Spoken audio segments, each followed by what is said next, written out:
You're watching The American on ESPN. In the city of brotherly love, historic Philadelphia, our home today for this matchup in the American Conference with not just conference implications, but national ones. It's 24th ranked Tulane taking on Temple. The Owls already their best season since 2019, trying to become bowl eligible. Here's Tulane in a four-way tie atop the American Conference. South Florida with 2 losses, Memphis and numerous others with 3 that are mathematically not eliminated from the race yet. So a big 2 weeks coming up in the American.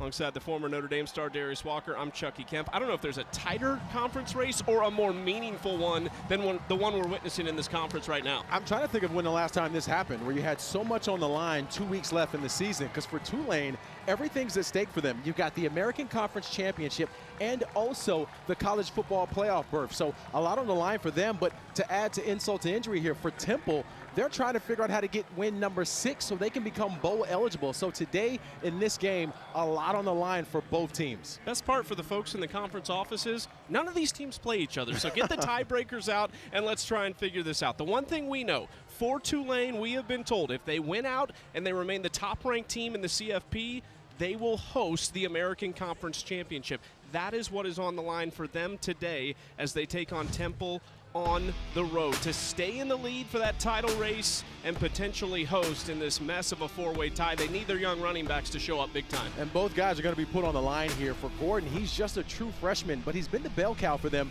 for most of the year. And McClure, we saw him have a big game last week. He's probably the most explosive out of those two. So both these young running backs are going to be tested today. On defense, Hamilton has to have a big game today. As a defensive end for the Roll Wave, he needs to come in and compete today. He's got to cause havoc in the backfield for them to have a good game. On the other side for Temple, year 1 for Casey Keeler has gone better than anyone could have expected. They are a win away from bowl eligibility. It's going to be tough, though. Tulane this week, North Texas next week. Yeah, a lot on the line for them over the next couple of weeks to try to get the bowl eligibility. But to do so, Peter Clark, their tight end, is going to have a big game. He's 6'6", 260 pounds with a big wingspan. Expect to see 88 all over the field with the football in his hands. And for the Owls on defense, Allen Hay, he's got to have a productive game on that interior defensive line. He's a big man, can cause a lot of havoc in the backfield. I'm looking forward to watching number 8 compete today. Temple, of course, the home field advantage here at Lincoln Financial Field, but Tulane, since 2022, they've won 18 of their last 22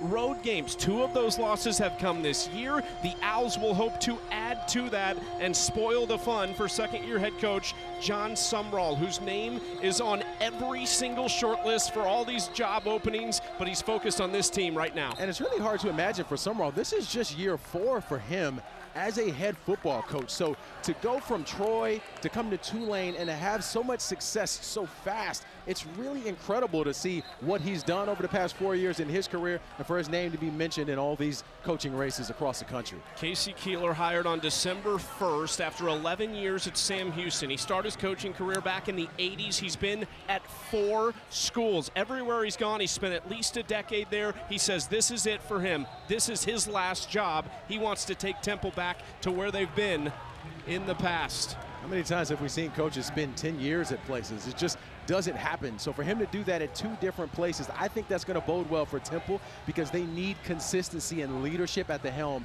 especially on this football team. Tulane won the toss. They deferred. Temple will get the football first. This is into the end zone for a touchback. The Owls with significant offensive improvements in their first-year head offensive coordinator, Tyler Walker, came over from Montana State. Evan Simon, the starter a year ago. They brought in Giovanni McCoy to try and challenge him for that spot. Simon won the job. He has a 22-to-1 touchdown-interception ratio. And I'm keep looking at his interceptions, and just to say only 1 at this point in the season. Again, we're in week 13, Chucky. He's only turned it over 1 time. Impressive start to the season, parlaying into this point for the quarterback.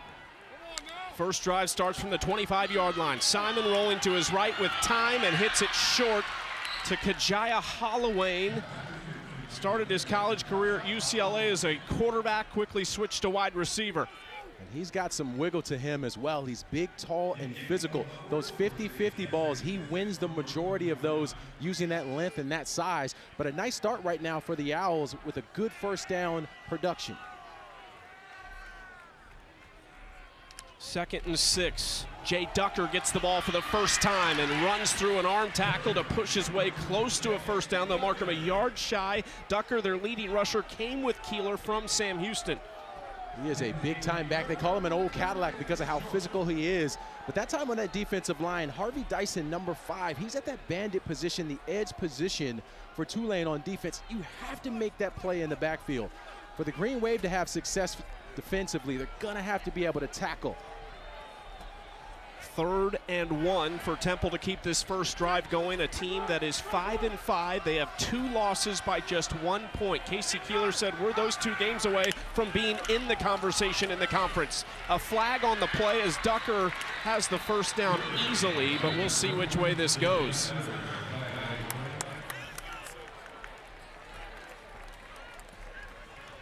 Illegal motion. Offense number 11. 5-yard penalty. 3rd down.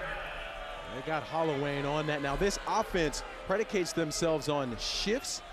They shift to position to try to put the defense in a specific situation, and then they use motion. So don't be surprised to see guys shift out of position and then still have a motion man. But Holloway getting caught there, moving while headed towards the play. That was a 3rd down conversion, something Temple has not done overly well this year, just 38%. That ranks 11th in the conference. Now it's 3rd and 6. We talk about those 50-50 balls. Holloway's at the bottom of the screen coming in motion. He's number 11. He's looking that way. Simon flushed out of the pocket now, directing traffic. Hit as he throws, incomplete. Tracked down on the play by Trayvon McAlpine. This is why coaches hate those penalties on 3rd down situations. They were in 3rd and short. They get the penalty to put themselves in 3rd and 5. And Tulane just peels their ears back and brings the blitz to help get themselves off the field. Dante Atten, the punter for Temple, with Omari Hayes deep to return. Atten line drive punt is fair caught at about the 27-yard line, where we will see Tulane's offense for the first time. It's been a unit, Darius, and really a team that's kind of been up and down, haven't necessarily had the prettiest looking wins, but that first half against Memphis, Jake Retzloff and this offense were rolling. And I think that's one of the things that when you look at this offense with Jake Retzloff, you look across the American Conference, outside of Drew Mestemaker, I think that Retzloff is probably one of the ones that most defensive coordinators across the American would not want to play against. He's a great passer, but also his ability as a runner just stresses the defense. The true freshman Gordon is in the backfield, and he gets the carry, tripped up just beyond the 30-yard line for a short pickup. Might have got 4 actually on first down. Now this offensive line for Tulane is one of the best in the American. Reese Baker, that right tackle, number 78, did a good job blocking and protecting on that. But I love what they have up front with this unit. Tied for 7th in the nation with just 9 sacks allowed this year. Play action, deep shot is caught, and it's gonna go the distance. Shaz Preston on the board for Tulane.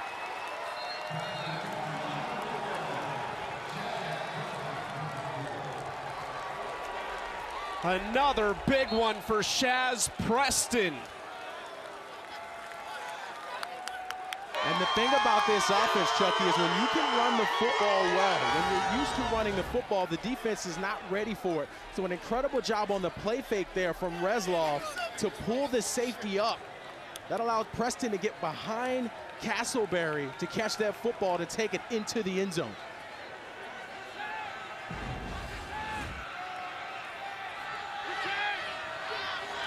Durkin on for the extra point. It's up and it's good, and what a start for the Green Wave, jumping out to a 7-0 lead over Temple. You have to love this if you're Tulane. Big time play out to Shaz Preston to be able to score this touchdown to take the lead. The Green Wave, they're in motion. Can they play some defense when we come back? We'll see.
Philadelphia. Tulane takes an early lead over Temple, 7-0 in a very meaningful game.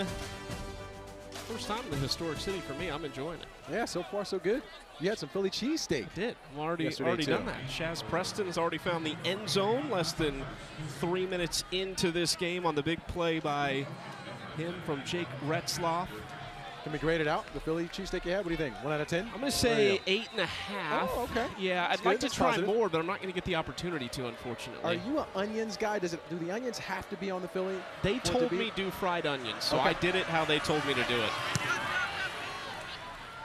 Kick is away and into the end zone for another touchback. Let's take a look at today's impact players, brought to you by Freestyle Libre. Well, Chucky, there's a lot of guys on this field that are going to make a difference, but a couple guys just to highlight here for both sides of this teams. So for Tulane, Hollifield is the center. He's the guy that makes them go on the offensive line, and then Dyson on the defensive line. He's an incredible run stopper for them.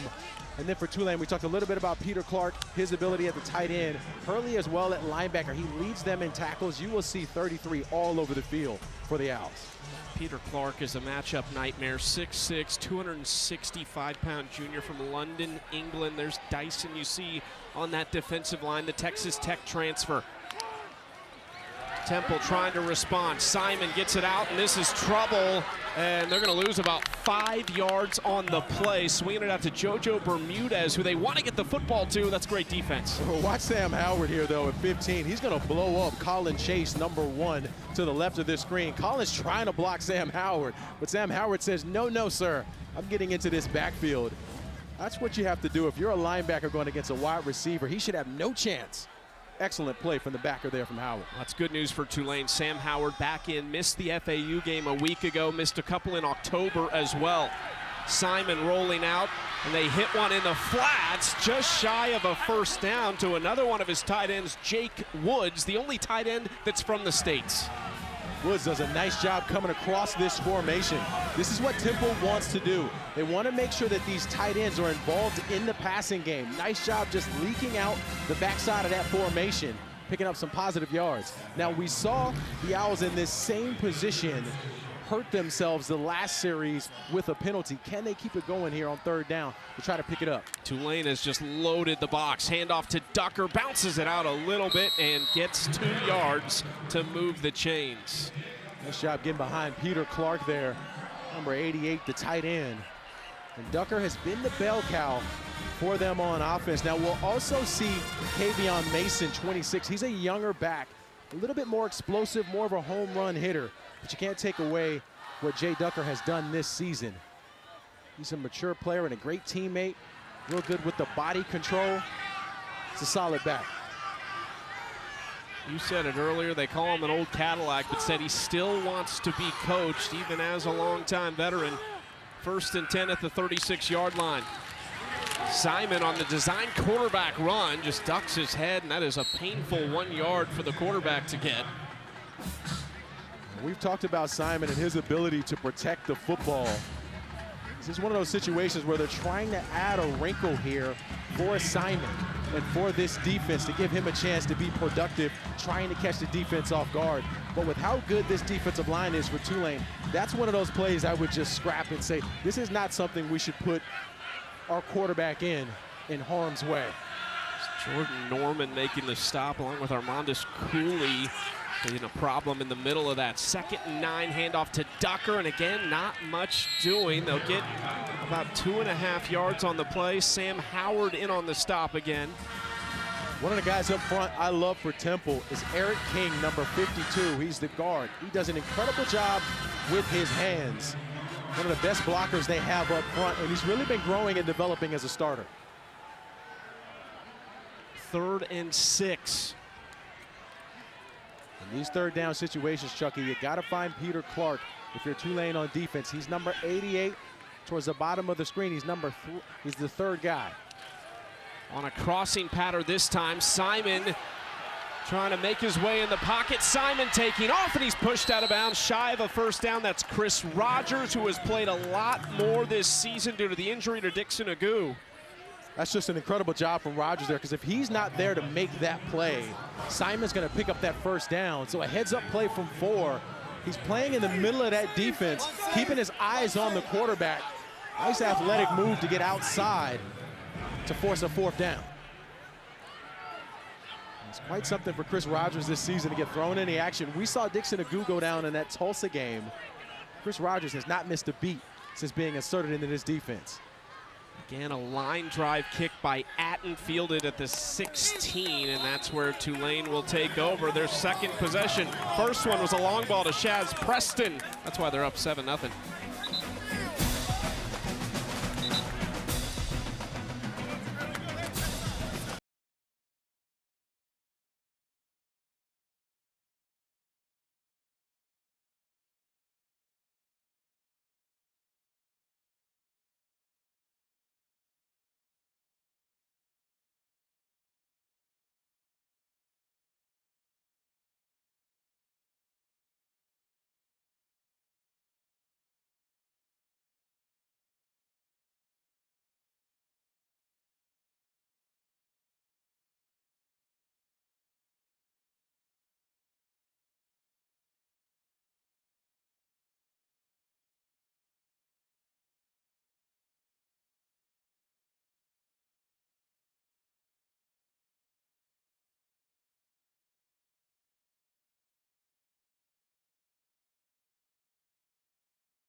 Well, this is not Philadelphia. That is the Golden Gate Bridge in San Francisco, the home of our Monday Night Football matchup. Christian McCaffrey and the 49ers hosting Rico Dowdle and the Panthers, 8 Eastern on ESPN, ESPN Deportes, and the all-new ESPN app. Peyton and Eli on ESPN2. Coverage kicks off with NFL Live at 3 Eastern, then SVP and the Monday Night Countdown crew at 6 Eastern. How about Bryce Young in the win over the Falcons last week? 448, that's a franchise record. I mean, just a tremendous performance, but if you look back just a year ago, the amount of flack that Bryce Young got at the quarterback position with a new offensive coordinator, new head coach coming in now, like, what a difference a year makes. You're telling me continuity matters to a young quarterback. Without a doubt. 1st and 10 for Tulane. They go to the ground this time with Gordon, who is driven off to the side. That is strong running from the young running back. Now remember, Gordon is the true freshman here, going up against Javier Morton, number 15. But watch the strength from the young back here. He's going up against a 5th-year senior. I mean, that's just impressive running. Yes, it's just a 4-yard play, but still, we're talking about a guy who was playing high school football a year ago. Biggest adjustment, high school to college running. It's the speed and the strength. It really is. Those are two things. Clearly, Gordon's been hitting leg day. Handoff going left side. Quickly to one of their wide receivers, this time Anthony Brown-Stevens. They like to get him the football, at least 3 catches in the last 5 weeks. That's their offensive coordinator in his 2nd year, Joe Craddock. A guy who is tons of praise for John Sumrall, said they've grown so much as friends and brothers. Craddock, once upon a time, the youngest OC in the country. I was just going to say, like, his career also, one has just kind of been catapulted here recently with his ability. But what a job he has done. You have to remember for Jake Resloff, not only is this his first year, but he's still having to compete with a lot of new faces. Retzloff, they want to take a shot again. Brown-Stevens, it is incomplete, almost intercepted by Jalen Castleberry that time. He got burnt earlier, not this time. Well, this is a bad throw. That's where this comes down to for Reslov. It's just an errant throw by him. He gets this behind Brown-Stevens, which allows Castleberry to be able to catch up. This ball has to keep floating to the right of the screen because he's got him beat one-on-one, but because that ball is behind, Castleberry is able to catch up and almost pick that football off. Almost adding to a turnover margin that is at plus 11 this season. Omari Hayes in motion, handoff to McClure up the middle, who bangs into the defensive line and falls forward for a pickup of about 3. Now, one of the ways that Jake Reslov really stresses the defense is as a runner. And I have to think that at some point his number is going to be called as a QB draw or something that gives him a run-pass option as a runner, because he is dynamic with the football in his hands.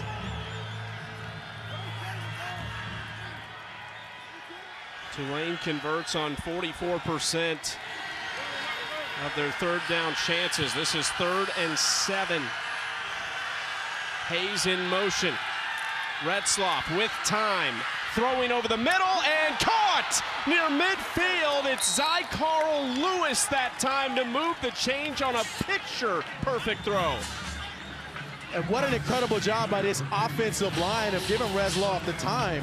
I thought he might be going to Omari Hayes, #1, streaking across the middle as the second level, but he gets behind Hayes. To Brown-Stevens.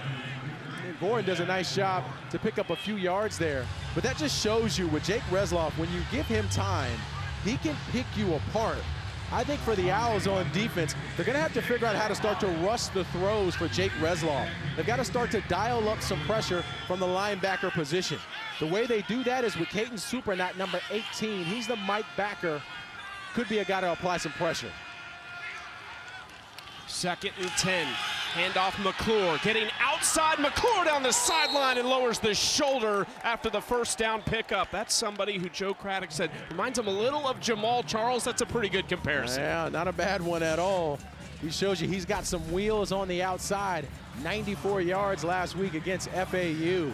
He's the home run hitter. The tough thing sometimes with just young freshman running back and guys who haven't played a whole lot is the pass pro. So that's what I'm going to be watching for both of these young backs as the game progresses. Can they be helpful in the passing game? The 94 yards a week ago were a career best for McClure as he charges ahead for 2 yards. That was a question mark for them coming into the season as well, because Mekhi Hughes, back-to-back 1,000-yard seasons, he transferred to Oregon. So it's fallen on these young running backs late in the season to carry the load. And you're asking these guys to grow up really fast. Now, you mentioned it being late in the season.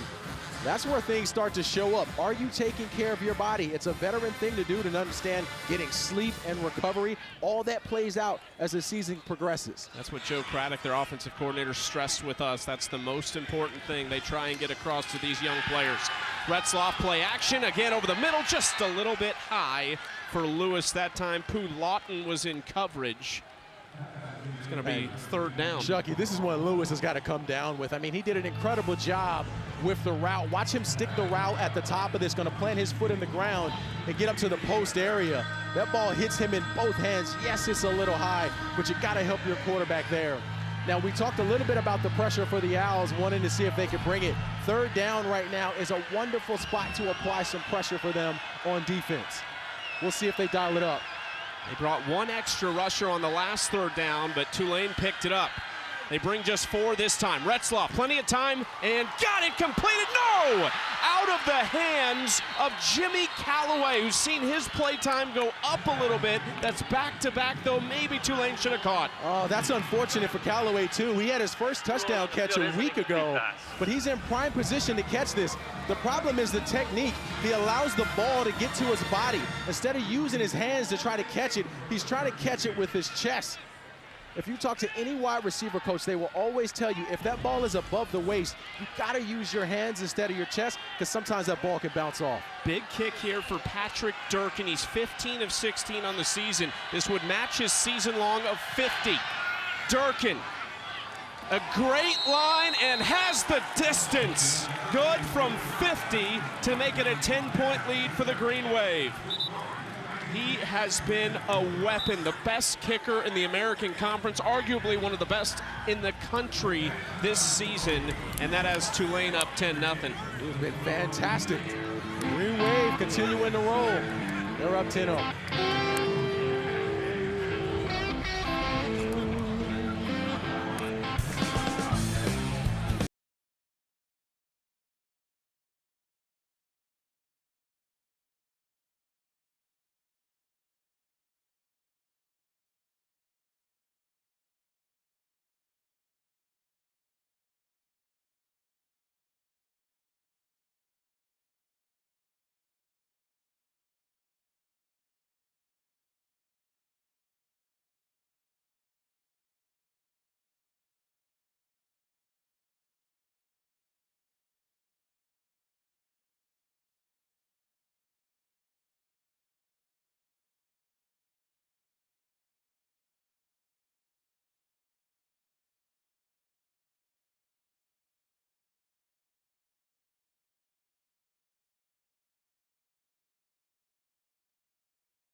Stern on ABC and the all-new ESPN app. The final game of the triple header over on ABC. Number 20, Tennessee takes on Florida in the Swamp. Season for the Florida Gators, and then Joey Aguilar coming in, and he's done some pretty big things. Leads the SEC almost 300 yards per game. And there's a lot of good quarterback play coming out of the SEC. So these numbers have always been terrific. What I love about him is he takes care of the football, goes through those progressions so smoothly. He's having a heck of a year. Tennessee on a rough streak on the road in the Swamp, trying to snap that as this is into the end zone for a touchback. Temple will get the football for the third time. And one of the big things in this game today will be the special teams for both teams. But for Tulane, you look at what they've got, the best kicker in the league in Patrick Durkin, the best punter in the league in Alec Clark, averaging 47. I mean, you know how close it is down the stretch in the season. These guys are going to be big. And look, I mean, the kicking game isn't the sexiest stuff, but if you're a complete football team, you have to be good in this area. And that's one of the things that when you look at teams ranked in the top 25, those vying for college football spots and conference berths, a lot of them depend on special teams to win close games. So Tulane got a couple good ones. Felt like even though they settled for a field goal, being a 50-yarder helped the momentum continue. Here's the big man, Peter Clark, and they drag him down at the 47. That's the biggest play in the game of 22 yards for the Owls. What an incredible job from Evan Simon here, using his eyes to move Mekhi Williams. Number 42, the backer, is supposed to be on Clark, but he uses his eyes, the quarterback uses his eyes to move him to the other side to create that space for Peter Clark to pick up the first down. That's Clark in motion, set up on the left side of that offensive line. They're going to go to the ground here on first down. They'll cross midfield to the 48-yard line. Decent pickup on first down by Hunter Smith, tackled by McAlpine. This is one of the things that Temple's really going to have to figure out is how to continue to run the football, control the clock in this game, to put together methodical drives to drive the ball down the field. J.C. Keeler been doing it a long time, and all he has done is win. 2nd and 5. Again, Clark in motion. Simon throwing quickly to that side. They've got space and a first down. Somehow, Bermudez, I don't know if he tripped on himself or somebody got him over there. He's definitely got to thank Colin Chase there, his wide receiver brethren. Watch number 1 to the left of the screen. He's the guy who's going to lay the key block to allow Bermudez to get up the field. And the turf monster gets another one. That happened to me on the way up into the booth. Just, you know, sometimes the leg and the hammy, it's a little bit of a pull. That we have in common. I'm not sure that's a good thing. Not for you.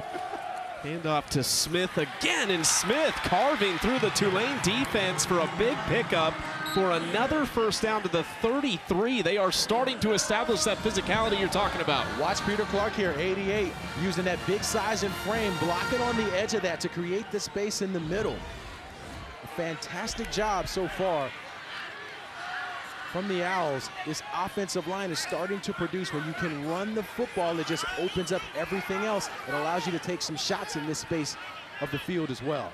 4th first down for Temple. The offense starting to roll for them. 1st and 10 at the 33. That's Mason in motion. Simon throwing downfield. He's got his man inside the 10 to the 3-yard line. Colin Chase, one of their top targets, a redshirt junior from California. This is one of those situations that Temple loves to use that motion to move the eyes of the secondary. Nice double move there from the quarterback to just bait that secondary to create a little bit more space for Chase to catch the football. He got held a little bit on that play as well. Nice job concentrating at the point of attack to catch that football and bring it in. Now where will they go? 1st and goal at the 3-yard line. They got Jay Ducker back in the game. We saw Hunter Smith a couple of times, but now they put Jay Ducker, who's their bell cow, the old Cadillac, number 20. He's in the backfield. Simon gonna throw it, and he just grounds it near the feet of Ducker. That's one of those situations where you want your running back to just take the pressure off. So Harvey Dyson, number 5, came unblocked in the middle of the offensive line. Instead of Jay Ducker picking that up, he kind of leaked out on a route. Just negates everything on that play. Sometimes even when it's not your responsibility as a running back, you still got to try to help out in situations, especially dangerous situations like that. 2nd and goal after the quick incompletion from Simon. Ducker still the back.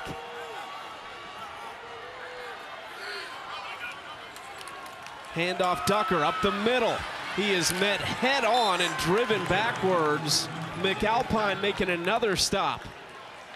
McAlpine, incredible job in the middle of that defense. He's 300 pounds. He's the most athletic of these defensive linemen there. It's really grown as a player, but no give. He's not pushed in either direction, and that's what you want to try to do if you're an interior defensive lineman, especially on the goal line. Just not get moved. You want to be an impenetrable force in your spot. Nice job by the D-line of forcing a 3rd down. Their longest drive so far by plays and yards, but can they punch it in for 7 on 3rd and goal? Simon throwing, corner of the end zone toward the big man. He pulls it in. Peter Clark, 6'6", 265. Good luck. What an animal Peter Clark is. The strength and the ability of this guy, using every bit of it. Watch Jaheim Johnson, number 20 here. He's in position, Chucky. He's there to try to stop this play, but just he's going up against a massive human being who uses his strength almost like he's getting a rebound off the backboard to snatch that football out of the air for the touchdown. I want to see you one-on-one with Peter Clark in coverage. I mean, I don't know why we want to see that. Carl Harden on for the extra point. redshirt sophomore from Raleigh, North Carolina, to make this a 3-point game.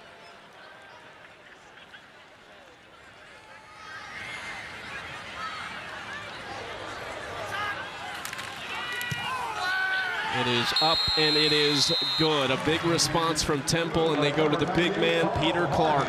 No doubt. Now again, look at Jaheim Johnson here. He's 6 foot going up against Peter Clark, who is 6'6", almost 6'7". So it's just a jumping match.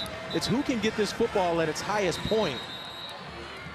What an incredible job with the concentration there by Clark to bring this football in, because Jaheim Johnson was in position.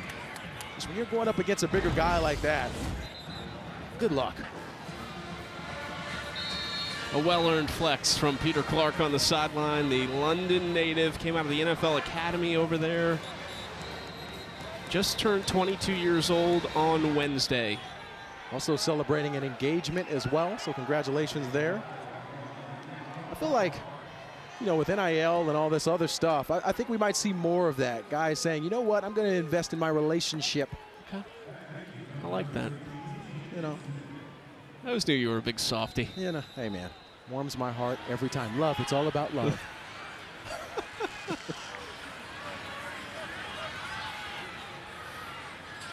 Harden to send this deep.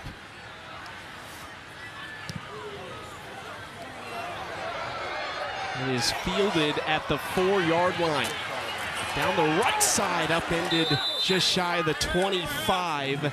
That's where Tulane will take over. Nice hit by Lang, one of the safeties for Temple. Excellent job on the kicking coverage there. Lane making a difference. Talked about how important the kicking game is in these close matchups. When you look at Tulane, Chucky, Bresloff is 2 of 5, 91 yards, and that long 1 touchdown play. They haven't given him a whole bunch of opportunities as a runner either. The way he stresses the defense is by using his legs to his ability to be able to pick up positive yards. You have to think they may start to go to some of that here on this series. 22 seconds remaining in the first quarter. Retzlaff, quick throw this time, and another drop pass. He was looking for Trey Shackelford. That's the 3rd drop we've seen in the last 2 drives for the Green Wave. That ball hits him directly in his hands. Denzel Chavez, number 13, had a big split with a big cushion there. It was an easy 6 to 7 yard play. If Shackelford can bring it in.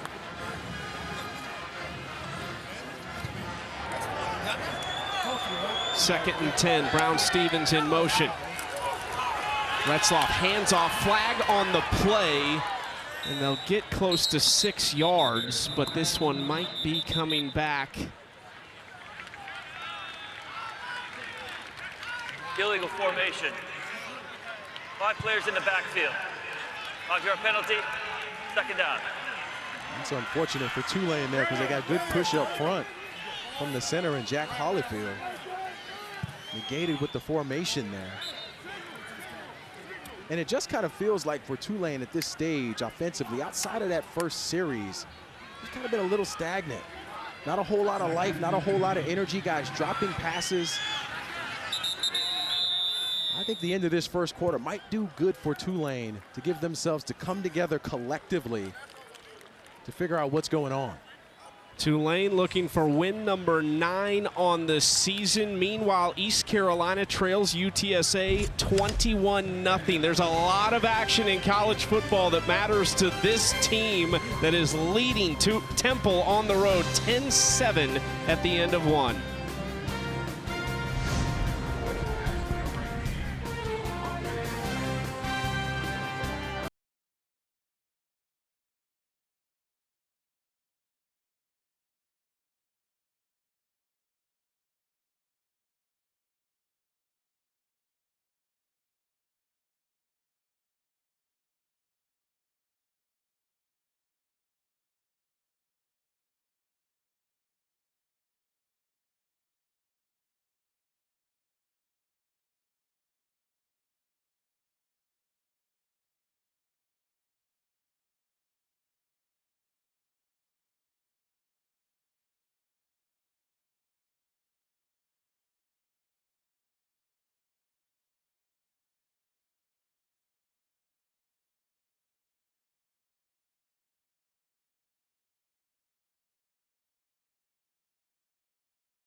10-7, big news for Tulane today without their #1 receiver, Bryce Bohannon, ruled out for this game. He was injured in practice earlier this week. You see the numbers, Darius, one of their top receivers in yards and catches. And John Summerall, this whole staff, everyone you talk to at Tulane loves him, says he's an elite leader, and they'll be playing for him today.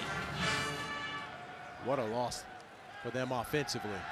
We've seen the drops from this team. That is a catch for a first down conversion on 2nd and 15. It's Garrett Mamahat who is filling in partially, has only played 1 game this year, but they like his athleticism. And they're excited to have Mamahat back because he's dealt with some injuries this season. They've been waiting to get him back. He does a nice job of coming across the middle of the field and catching that football, securing it for the first down. But when you lose a guy like Bryce Bohannon, it just changes things at the wide receiver room. That leadership, those intangibles, they really miss those here today so far.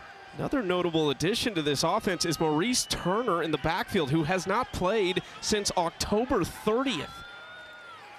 Turner on the carry, ducks ahead to the 35-yard line. He's the Louisville transfer, Darius, that they thought was going to be their guy this year. Yeah, another one of those guys who has just dealt with injuries this season. They've been trying to figure out how to get him more time and to get him back. They're excited to certainly have him back. And that's been the story for Tulane in the running back room. It's been by committee. We've seen Gordon, we'll see McClure. We've also seen Mobley and Barnes too. So the Green Wave needing a bell cow really to step up in the backfield. 2nd and 9, it's Javen Gordon in the backfield this time. Play action, pressure on Retzloff, gets it out quickly, and a great open field tackle by Avery Powell, the redshirt junior corner. That's 170 pounds coming down to tackle Justin Reed at 255 pounds. And he comes down and makes a play, but Tyrese Whittaker, number 35, to rush in, was the first guy to get to Retzloff to force his football out, but an excellent job in space by Powell to get a big guy down, grabbing those legs, textbook. Love to see that. Big third down here, though, for the Green Wave. 3rd and 8. Converted on 2nd and 15 just a few plays ago. Retzloff, time, dumps it short. Yardage needed here, though, after the catch, and they're not going to get quite enough. A yard shy of the first down. Ball came out late. Now a decision here for Tulane on their own side of the 50. And that's one of the places where they miss Bryce Bohannon the most, is his ability to catch the football and to make guys miss. Preston does a good job of coming across the field, but just struggled to make the guy miss at the 2nd level. That's where you see the miss of Bohannon there. But it brings up a 4th down situation. Remember, Retzloff is one of the best dual threat quarterbacks in the American Conference. I wouldn't be surprised for him to try to keep the football on the ground as we take a look at Brian Smith, the Temple defensive coordinator. Reed in motion right behind Retzloff, and there's movement up front. They were going to try it in the home of the tush push. They were going to run it here at Lincoln Financial Field. Full start. Offense number 50. 5-yard penalty. 4th down. It's not as easy as it looks, Darius. Jalen Hurts out there right now. There's a lot on the line there, too, but you see the left side of this offensive line. They got multiple guys moving on that edge. Anthony Miller was the first one at the tight end spot. And that's just what we've kind of seen since the first series for Tulane, at least offensively. Hurting themselves, a little lackadaisical with how they're going about play with the drop passes. They need to find some rhythm in a hurry. High punt down to the 15-yard line where it's fair caught by Bermudez. So Temple back in possession, long field ahead, but a chance to go down and tie or take the lead.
Let's take a look around the CFP landscape as we count down to the CFP National Championship, brought to you by AT&T. This is the chance for these teams to reach the American Championship according to ESPN Analytics. North Texas and Tulane up top.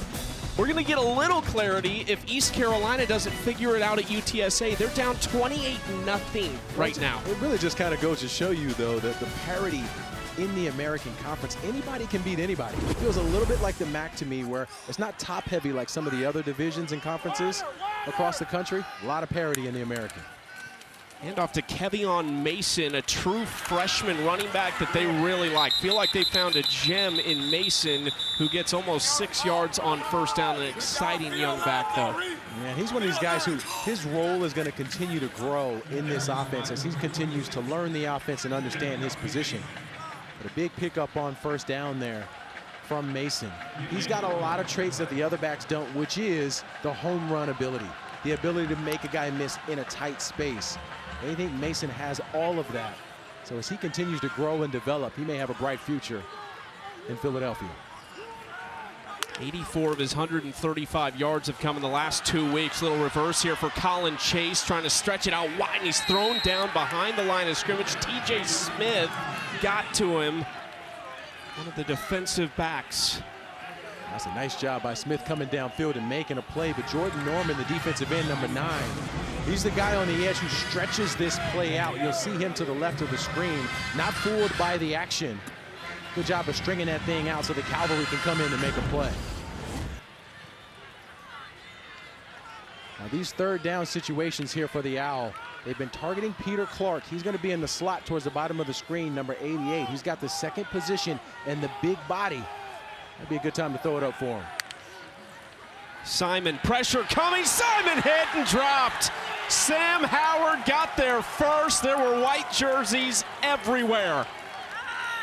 I mean, the cavalry came. You got Sam Howard, you got Jabari Garner, number 48 as well. Look at all these white jerseys in Simon's face. Nowhere to go with the football. They won at the point of the attack. Late delay blitz, too, from Chris Rogers there, number 4. We were wondering when Tulane was going to start to dial up the blitz to add some pressure. Excellent call defensively. So Atten stands about 6 yards deep in his own end zone. Tulane coming after it. He does get it away. This is going to be fantastic field position as Hayes Fair catches it at the 46-yard line. Tulane leading Temple 10-7 here in Philly. Well, this past weekend, the American Conference lost longtime Assistant Commissioner of Communications Chuck Sullivan, who had worked for the conference office since 2007. Over a 25-year career spanning all 3 divisions of the NCAA, Chuck was one of the most well-respected communications professionals in collegiate athletics. He was a tireless ambassador for the American student athletes and teams and made a positive impact on everyone he worked with. Chuck was the consummate colleague, friend, supervisor, and mentor, but was more importantly an even better husband, father, brother, and son.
For 20 years, Allstate has celebrated every field goal and extra point made at participating universities by donating to the university's athletic scholarship fund, supporting all student athletes. Thank you to Allstate. What is at stake? A lot is at stake, Darius. Tulane trying to stay in contention to not just be in the conference championship, but host the conference championship. Temple on the other side trying to become bowl eligible for the first time since 2019. I mentioned ECU right now down 28. UTSA has the football too with 7 to go in the first half there. James Madison outside of the American survived against Washington State today.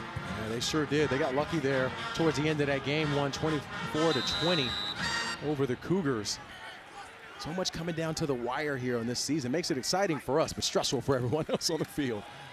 Retzloff hands off on first down. One of the better runs of the day. Again, it's Jamari McClure. You can tell he's got that home run ability. He sure does. He's got a little wiggle to him, especially when the guys can move bodies up front.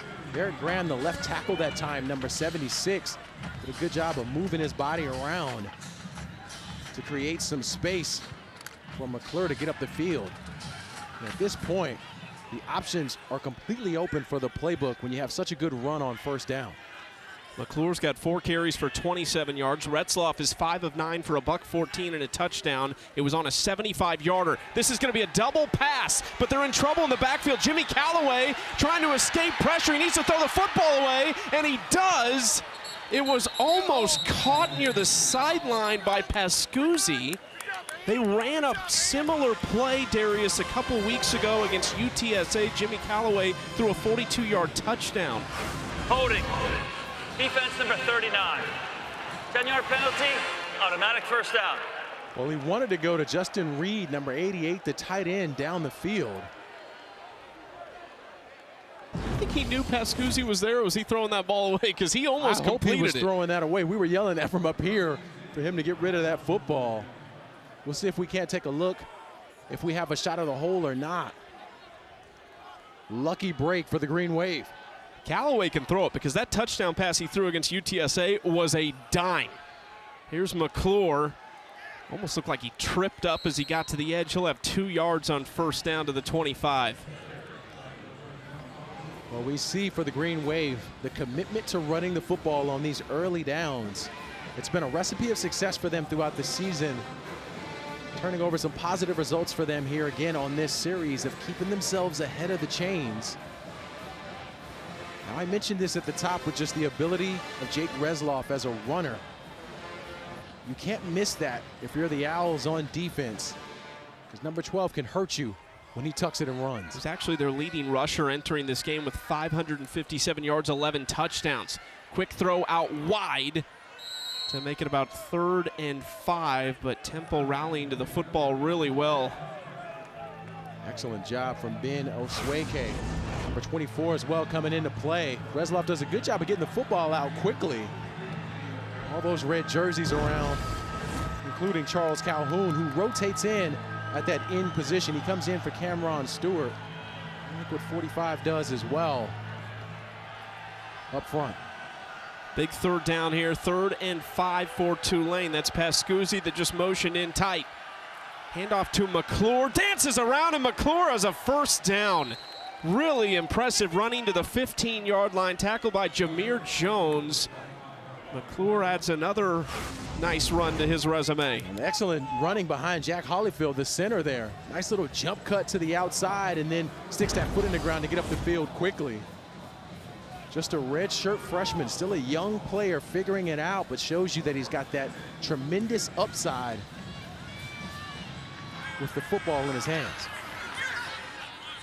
McClure comes to the sideline. Javen Gordon is the running back, but he's now in the slot to the right of Retzloff.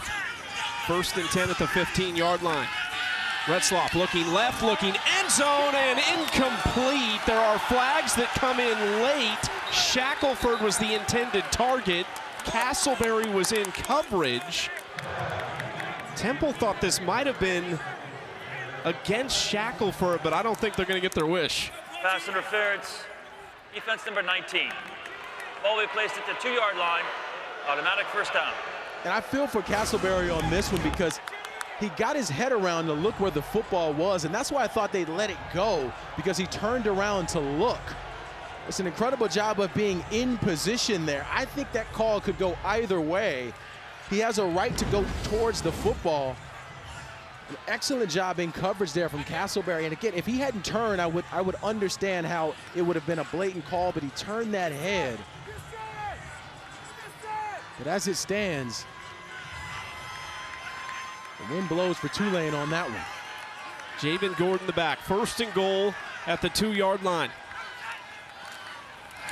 Play action, Retzloff running, looking for his 12th of the season, and he's got it just inside the pylon. Jake Retzloff has another rushing touchdown to make it 16-7. Well, we were wondering, Chucky, when they were going to make that call to let Retzloff make a difference. Watch the running back here, though, Javen Gordon, 23. He's the guy who makes the kick-out block on that side. You got a true freshman out there trying to block for his quarterback to give him some space.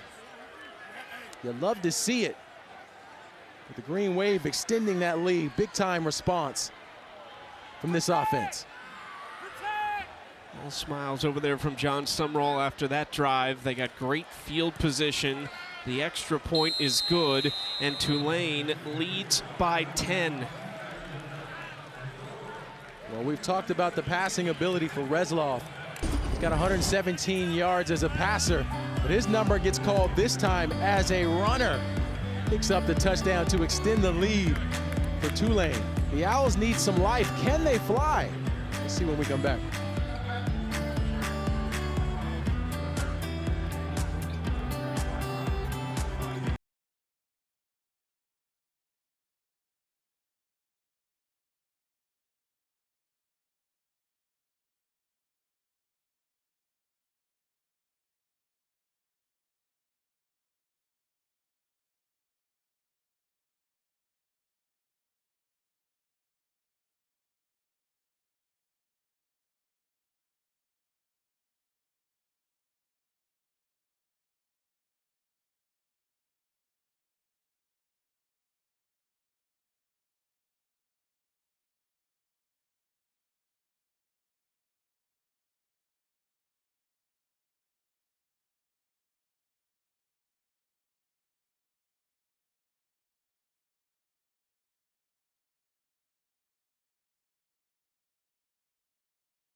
Tulane faithful traveling all the way from New Orleans and beyond. 17-7, the Green Wave heard their name called in the CFP rankings earlier this week. They came in at number 24. 2 wins, Darius, and remain the top-ranked team in the CFP. They will host the American Conference Championship. They have looked good, especially those non-conference wins. That's one of the things that in the American, when you look around, like of impressive wins, they just did a good job on the road in a couple of those games, in those non-conference games against Northwestern. Duke as well had the big win against Duke. Nice job so far from John Summerall and company. Durkin sends it deep into the end zone for a touchback. Temple getting the football again, needing some points here later in this first half. And Simon set to lead the charge. They've only ran the football for 20 yards, 76 passing yards. We've seen him look really good throwing the football, but have not sustained more than that one drive. And I think it's because they just keep getting away from the running game.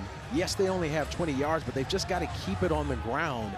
Sometimes what can happen in these games is you want to press because you're down a couple of scores, but pressing can help in some instances, but driving the ball down the field is really the way to go. I think they need to recommit themselves to the run here, son. Simon play action looking down the sideline. Deep ball is over the head of Colin Chase.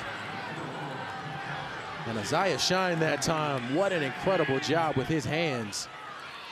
So take a look at the offensive coordinator, Tyler Walker, for the Owls. Again, coming in from Montana State. What a terrific career he has had as a signal caller. One of the things he said he pressed for, which Coach Keeler was open to, was full autonomy. His offense, his design, his play calling on display here today. He's able to bring some of his staff with him from Montana State, including their offensive line coach, Al Johnson, who he praised for making a huge impact with this O-line that has had so much growth since the beginning of spring practice. Tyler Walker led the best FCS offense a year ago at Montana State, trying to implement that here at Temple in year one. What's really interesting, Darius, about this team, they won 3 games last year. A lot of those same guys are the guys making the biggest impact for Temple this year. No doubt, it shows you what a change in leadership can do. 3rd and 8, Temple need to find a big conversion here. Simon has time, but everyone downfield is covered. And no one giving him an option, really. Throws it away to bring up 4th down. They thought Simon got hit late on the play. He's not happy about it, neither is their sideline. Yeah, I'm a little surprised that wasn't called as well. But a nice job by Tulane on defense. They only rushed 3, so they're dropping 8 guys in coverage. All kind of white jerseys around everywhere. Nowhere for Simon to go with the football. Looks like he takes a shot towards the end of this play. Just with how things are typically with quarterbacks, you typically see a guy take a push to the ground and not get a flag there. Hatton, the rugby style kick, hangs in the air long enough to force the fair catch back at the 30-yard line by Omari Hayes. Tulane could make a big statement right here, Darius. 5:39 to play in the first half. It's a big drive. I think for them, yeah, this is a big drive, especially with keeping your foot on the gas as far as it relates to this game. They're also going to get the football in the second half in that 3rd quarter. So this drive right here, if they could take up some time, keep it on the ground. Got Arnold Barnes looks like in the backfield there. Number 20 to try to get some love, but I would love a methodical drive here from Tulane to keep their foot on the gas in this football game. They have the good field position to set up their 2nd touchdown. They have the 75-yard touchdown pass from Retzloff to Preston on their opening drive. They get about 4 on 1st down there with Barnes. And Barnes, they call him a bit of a bowling ball. So when he gets going at 5'10", 216 pounds, he's hard to stop in short yardage situations. So when he's in the game, you have to think they're going to feature this running game to try to milk this clock a bit. Hayes in motion, Retzloff flushed out of the pocket, flips to Hayes, but nowhere to go. Tackled behind the line. It'll be a loss of 2 yards, it looks like. Back to the 31, tackled by Lewis Fry. So just a little bit surprising on the play calling there that we're seeing from the Green Wave offensively. In this moment and in this situation, you want to exert your dominance.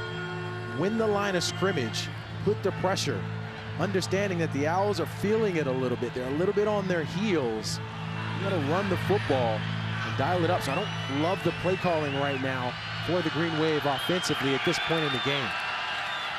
3rd and 8. Can Temple get the ball back to their offense? Pressure! Retzloff goes down! Cameron Stewart, their leading pass rusher, gets there.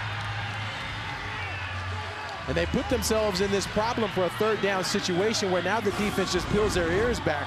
Stewart's working against Reese Baker here, 78, just beats him off the line. An incredible individual effort there with that swim move around the outside to get to the quarterback. Just the 10th sack allowed by this Tulane offensive line on the season, and Temple's going to get the football back with plenty of time on the clock. This is a good punt by Clark that backs the Owls up to the 20-yard line. And that's the thing with the clock here, Chucky. So I go back to the play call selection. When you dial up passes in that moment, there's just no time that came off the clock. Cameron Stewart, 4 sacks this season, make it 5 now after that one. Terrific job up front.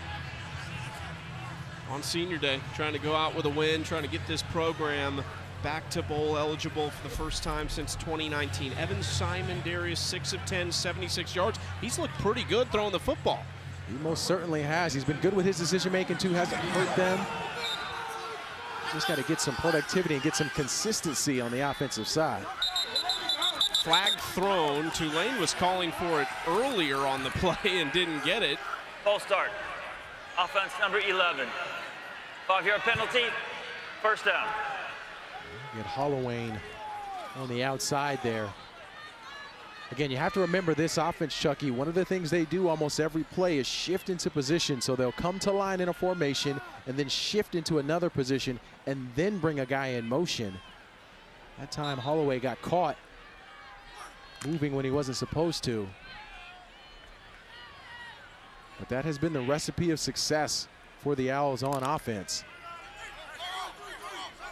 Broke the huddle a little bit late there. They get set now with 10 on the clock. Simon, quick throw out wide. Some blocking, but cutting back inside is Bermudez, and there wasn't much doing out there. Tulane again rallying to the football quickly. Tulane's coordinator, defensive coordinator Greg Gasparotto in his 2nd season. His defensive staff have done a really nice job with this Green Wave group.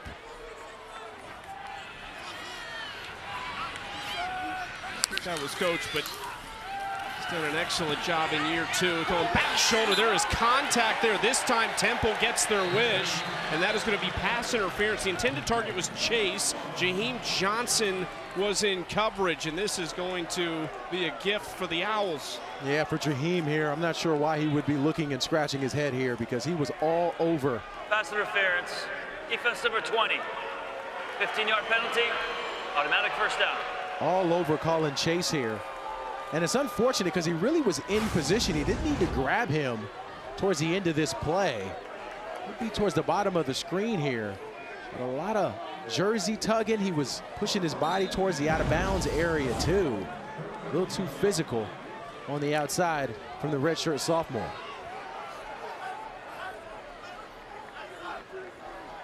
First and 10 Temple at the 30-yard line, 3:06 to play in this first half.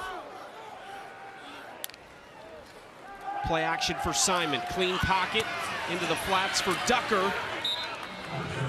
Lunges ahead close to the 34 to set up 2nd and 6. Well, I like the call there from Temple on offense, trying to figure out how to get these running backs into the game, involved into the game, even as a passer. Taylor Polk there, the co-defensive coordinator.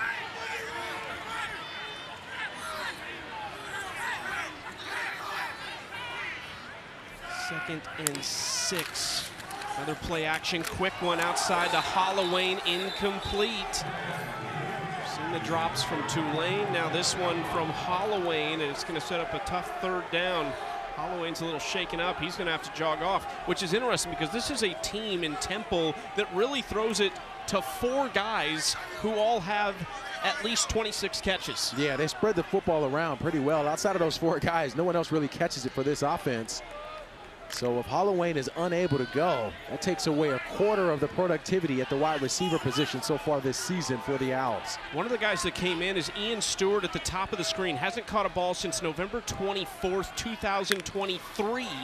He missed last year with injury. Down the sideline, back shoulder throw. Chase's foot was on the line, and it's incomplete. His left foot, Darius, when he tried to plant and go upfield, hit the sideline. Oh, what a route from Colin Chase here. He plants his foot in the ground at the top of the route.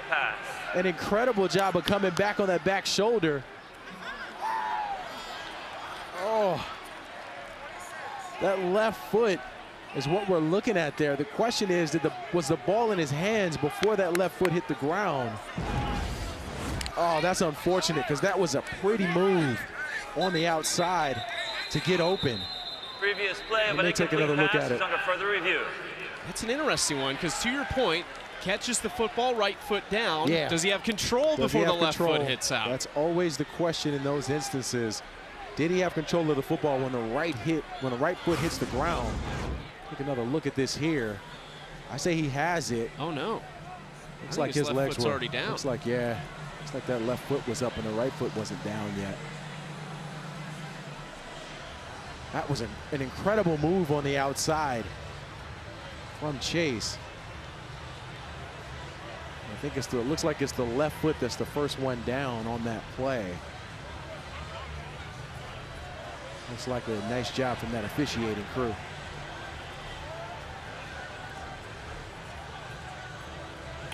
Think about how in sync Evan Simon and Colin Chase were on that play, but Chase not quite in sync with the sideline.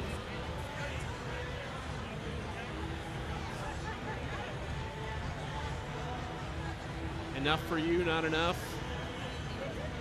I don't see enough to overturn the call. To me, it looks like that left foot was the first foot to hit the ground before the right foot does. I think on that shot, it's clearly out of bounds.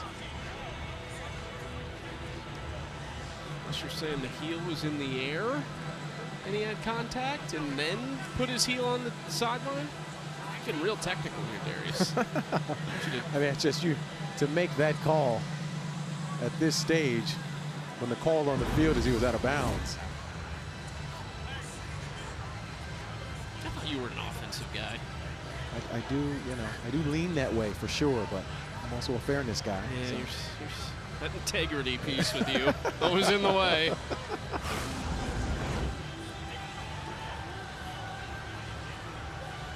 Man, see, that one's interesting right After there. further review, the ruling on the field is upheld as an incomplete pass. Fourth down. That would have been a tough one to overturn in terms of the call on the field. Excellent play, though, an attempt by Colin Chase there. Just needing to recognize where he is. Now, we've got an official on the ground. Not sure if he got run over by one of the special teams players coming in. He's slow to get up. I tell you, you got to watch yourself in the American, man. These teams, they don't mess around. Head on a swivel. You've seen both of these teams now possess the football in the final 6 minutes of this half and have plenty of time to Tulane score. takes their first charge time out of the half. We'll get another This is a opportunity. 30-second timeout.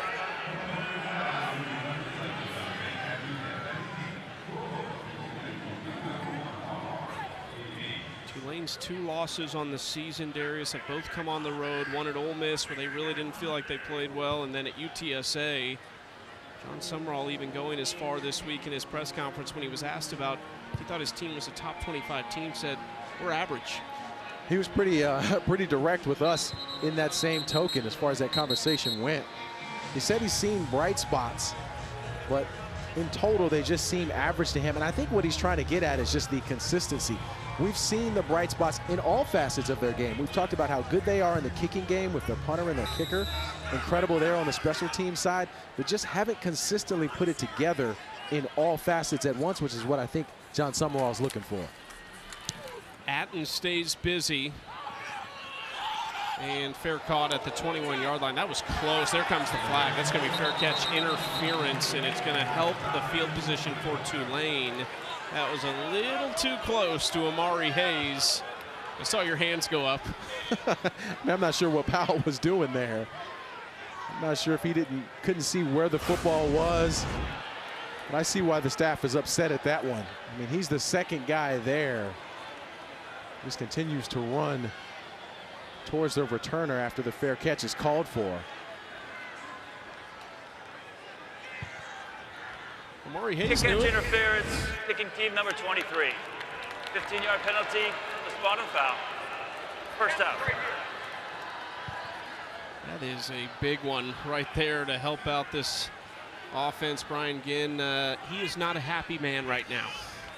Well, I mean, he could be talking about what he might want for dinner after the game. It didn't have to all be towards that last play. But no, I get his frustration on that one because that's something that can't happen in these close games. And Powell certainly knows better. Just got a young man making a mistake. Retzloff with 2:22 and 2 timeouts remaining in the first half. Play action pass, pressure coming, steps up. Retzloff flicks it toward the sideline. It's incomplete. He was throwing it up to Javen Gordon. Now that's been a little bit of a change for Retzloff here today. When those plays break down, when you watch the film on him, he does an incredible job when a play breaks down of not only keeping his eyes downfield, but taking off when he needs to. Just felt like he had a lot of green grass on that play to be able to pick up some positive yardage versus trying to force the football to the back out of the backfield. 2nd and 10 at the 36. They will give it this time, and a big hole for Gordon, who falls down. He really had one man to beat. It was Pooh Lawton, but Gordon trips up. Still a big pickup for the true freshman. He would have still been running if the turf monster didn't get him. But Derek Graham, the left tackle that time, number 76. Like an elite This is the 2-minute tackle on timeout. that side. Incredible job blocking. Let's step away for a Timeout on the second. field. Tulane still pushing down the field to try to stretch this lead.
Joe Craddock and the Tulane offense trying to extend a 10-point lead with 2 minutes to go. What are you looking for here for the Green Wave offensively? Well, they got enough time to be able to put this football into the end zone.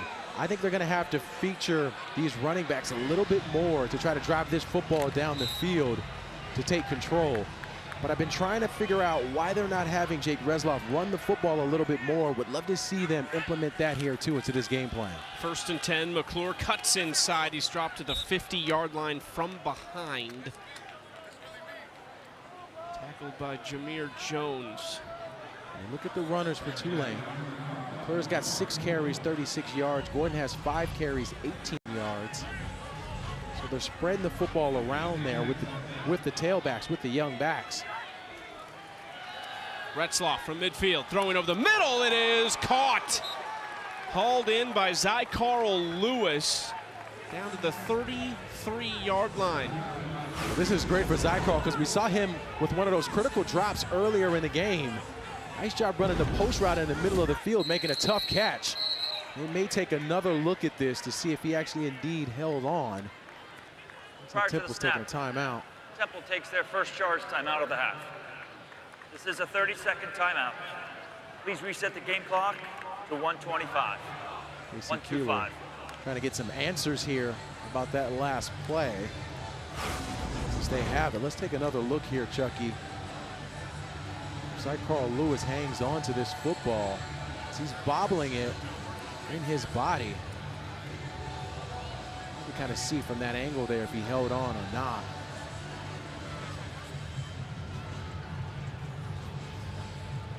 Doesn't look like the ball hits the ground. It does look like it's all over him and moving, but that first look, you can tell it's completely loose, but I don't think it hit the ground, to your point. Excellent job from our camera crew there, catching that shot. It is moving around, and I don't think that ball hits the ground, at least from the shots that we've seen. Stas Hall and Anthony Giassi leading our fearless Philadelphia crew today.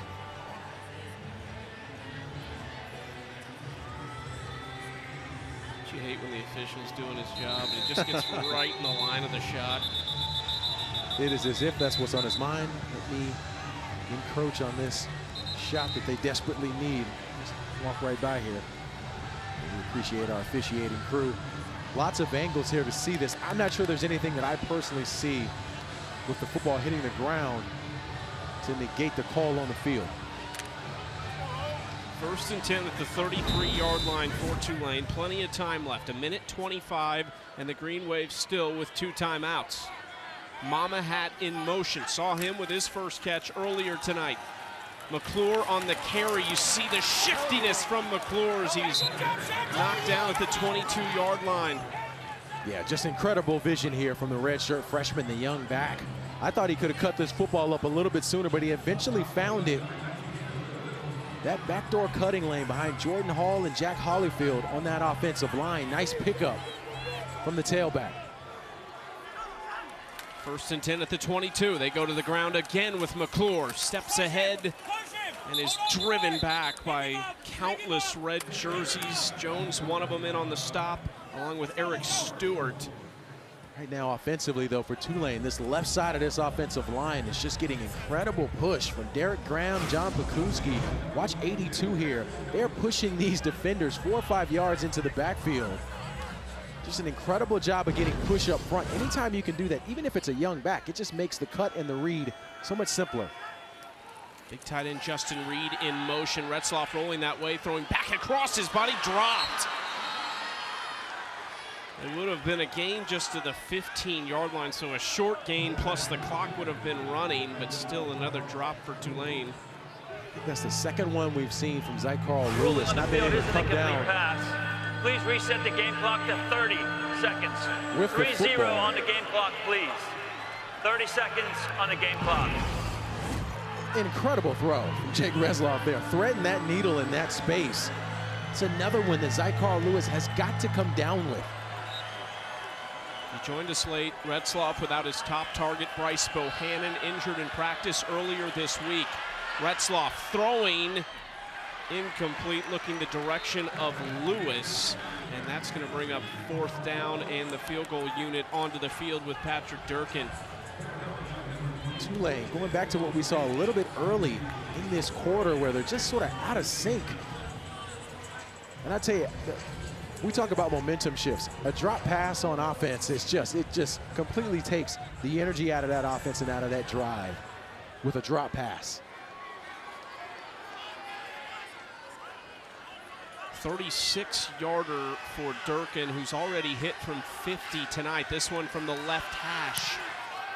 The operation is clean, and the kick is cleaner for Patrick Durkin, one of the best in the business, to make it a 27 lead. And you said it earlier, the Green Wave get the football to start the second half. Certainly a positive outcome for Tulane, but I think this goes back to what John Summerall said about his team coming into this week, about feeling like they've been inconsistent across the board. We're seeing some of that inconsistency play out here today. How cool was it there? Jake Retzloff and Sam Howard both celebrating with Durkin on that kick. I mean, that's a lonely world as a kicker. You got just a couple friends, your punter and your long snapper, maybe your holder, which a lot of times is your punter anyway. It's the easiest job, though, Chuck. Oh, my goodness. Here we go. I'm sorry. You're going to tell me golf's easy next to? What's going on here? Just of the spots on the football field, it in particular is just a simpler job than some of the other stuff. That's all I'm saying. Maybe not the easiest. Maybe I need to reword it. The simplest. Any former kicker that played with you is like, yeah, here we go, Darius. Not a friend to kickers anywhere. Potentially a big return here to the 33, but there's just 16 seconds left for Temple. They do have 2 timeouts. We'll see if they even try to take a chance with Evan Simon and company. So right now for Simon, he's 8 of 14, 80 yards in the air with the 1 touchdown. Just got to figure out how to run the football a little bit more, but a lot of good games coming up on our network here. That North Texas Rice game out on the line for Eric Morris and company. It's a unique style of football that Rice plays. You've already got East Carolina looking likely to drop off that 1-loss line in the American, so this could really change things in the conference over the next 4 hours or so.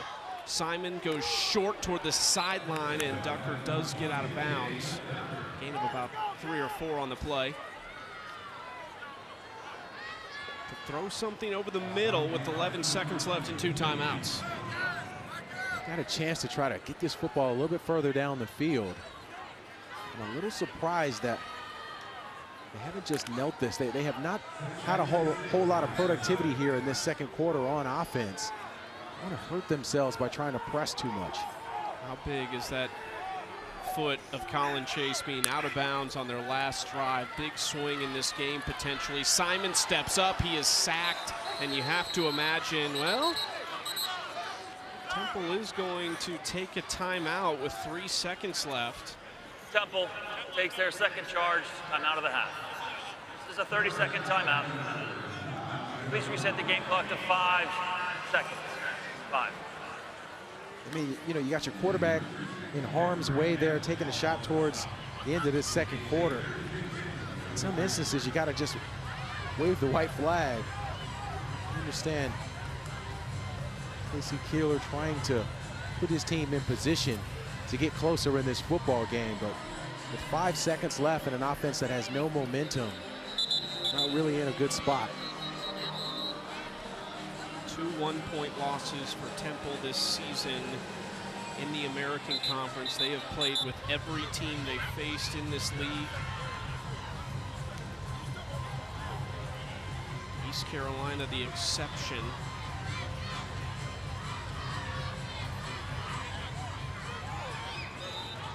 But that just shows you how crazy the American's been this year with what's happening at UTSA with East Carolina.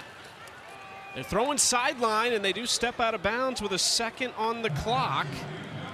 Up to the 44-yard line to Holloway. Well, I guess the question is, can Simon get this football? How far can Simon throw this football? Temple takes their third final charge timeout of the half. This is a 30-second timeout. Have you ever been on the field for a Hail Mary or any sort of lateral play that scored? Yes, I have. I most certainly have. Yeah, shout out to Jeff Samardzija. But yeah, we had a game against Pittsburgh where it came down to the Hail Mary play, and Samardzija made a play, and we won the football game. He's pretty good. Not bad. Had a great baseball career, though. Yeah. Got to give him a lot of credit. I remember when he was making that decision, we had that conversation. He was like, I'm not sure what I was going to do. And I was like, you need to play some baseball.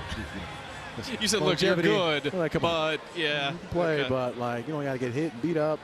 Like, I'll do the football thing, you do the baseball thing kind of thing. But I don't think I want to have a year-end review with you. Yeah, you should probably do something different. Here's the thing, man. Some tough love there, for sure. But you practice these all the time. So both teams have practiced this situational football of what you're going to do. It's where you see teams sometimes with the lateral throws back and forth. I think this has got to be one where we can see how far Evan Simon can throw it. From the 44, he throws it short. Here comes the flips. Back to Holloway, former quarterback, hucks it across field. Somebody's got to get on the football. Tulane scoops it up. Oh, my goodness. Ducker trips him up, and they won't score. Oh, my Lord. What did we just witness? Javion White tripped up by Jay Ducker. And we talked about it, Chucky, like not putting yourself in this situation because the offense has got no momentum. You got guys trying to stretch beyond themselves to close out this half when you've got another half of football. This could have been catastrophic for Temple. What a heads-up play at the end to get him down. John Sumrall thought he was running to the locker room with a 3-score lead, but Javion White tripped up in one of the most ridiculous endings to a first half you will see. There were 3 offensive linemen over there that ball was thrown to. And not to mention, Temple used all their timeouts on that series and on that realm. It's halftime in Philadelphia. 20-7, Tulane. Will they be the favorite to make the college football playoff out of the American after this week? Who knows with what's happening across the conference. The halftime show is next.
Welcome you back to Philadelphia. Tulane leading Temple 20-7 at the break. The Green Wave trying to remain in that top echelon of the American Conference, and they did a lot of work on the ground. Darius, 81-18 in the rush yard category.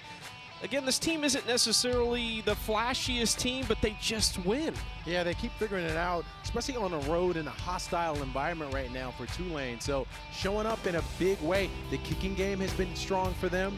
I suspect that they'll continue with some of that here in the second half, but they're up with a lead, and a lot of it due to this guy, Shaz Preston. Off that big touchdown catch, the second play of offense for Tulane in the first quarter. He's been a guy they've been leaning on here today. Should also remind you, Bryce Bohannon, their top wide receiver, is out today. They have missed him, so Shaz stepping up in a real big way when they need him. Tulane going to get good field position because the kick is out of bounds. Free kick out of bounds on a kicking team. Ball will be placed at the 35-yard line. First down. What a tough day for the special teams coordinator. I mean, he is just having a rough one at this moment right now, with the kicking game continuing to struggle for the Owls. They'll start on defense, Darius. What's it got to be for Temple in the second half to get back into it? Well, they definitely need to create a turnover, but I would also just say that somebody's got to be a spark for this team. On defense, on offense, we talked a lot about the kicking game. Someone needs to be a spark for the Owls to get some life to them.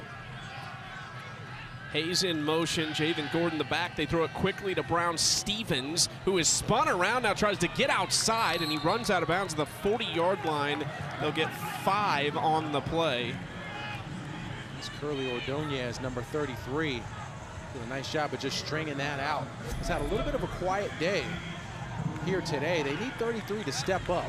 He's one of their leading tacklers, the junior, who caused some havoc in the backfield. Maybe their most disruptive defensive lineman is Cameron Stewart. This is a broken play, but Retzloff is able to get 6 yards and move the chains. To me, that's the recipe of success for Tulane, allowing Retzloff to run the football. He's expecting to hand that football off to Gordon, but Gordon goes out on a route. So Retzloff does the next best thing, just get upfield to pick up some yardage, able to pick up that first down, just a heads-up play from the fifth-year senior. Then he turned to give it to McClure, and he had taken off. He said, somebody take this football. Please help. Throwing quickly outside, Preston again. And Preston's dragged down from behind by Osweke. Gain of 9 on first down. This is something Tulane should be taking a little bit more advantage of. In Osweke is 10 yards off of the wide receiver that time, so Preston has nothing but green grass in front of him to catch that football on the hitch route. They need to dial those up a bit more on offense, taking what the defense can give you. 2nd and 1 pistol formation with McClure as the back, and he will get the carry and the first down. Dips ahead to the 41-yard line. Ordonez makes the stop, another first down for Tulane on a positive start to the second half. This is where they win. They really went on the line of scrimmage. We talked about this at the top, Chucky. I think this offensive line for Tulane is the best, one of the best, from a productivity standpoint in the American Conference. So the more they can lean on that physicality up front, the more success they have on offense. Mo Turner is the back. Play action for Retzloff, throwing toward the sideline, incomplete. Sumrall wants a flag on the sideline. He's not going to get it. They thought maybe Lewis Fry had grabbed Anthony Brown Stevens. And this is really a miss from Retzloff. Omari Hayes, number 1, was streaking across the middle of the field, headed to that pylon wide open. And Retzloff did not get back to him in the progression.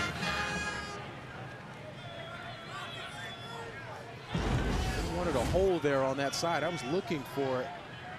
Not sure there was much contact there. 2nd and 10. Turner on the carry. Turner, they got him around the legs quickly. Gets back to the line of scrimmage and not much more. Charles Calhoun made the stop. Turner got a little bit of a happy feet there going behind Jordan Hall. Watch him just kind of stop middle of the hole, kind of tiptoeing a little bit there.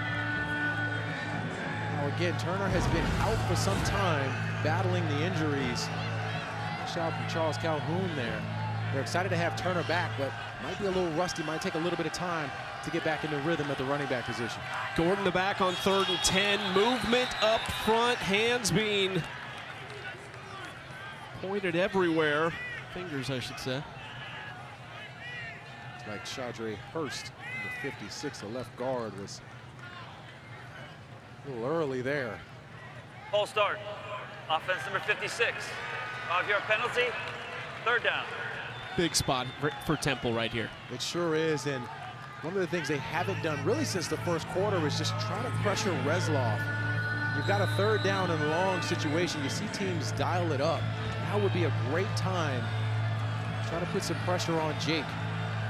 And they're at least showing it up front right now at the line of scrimmage with everybody bottled up. Cameron Stewart got home earlier. It was just the 10th sack allowed this year by Tulane's offensive line. 3rd and 10.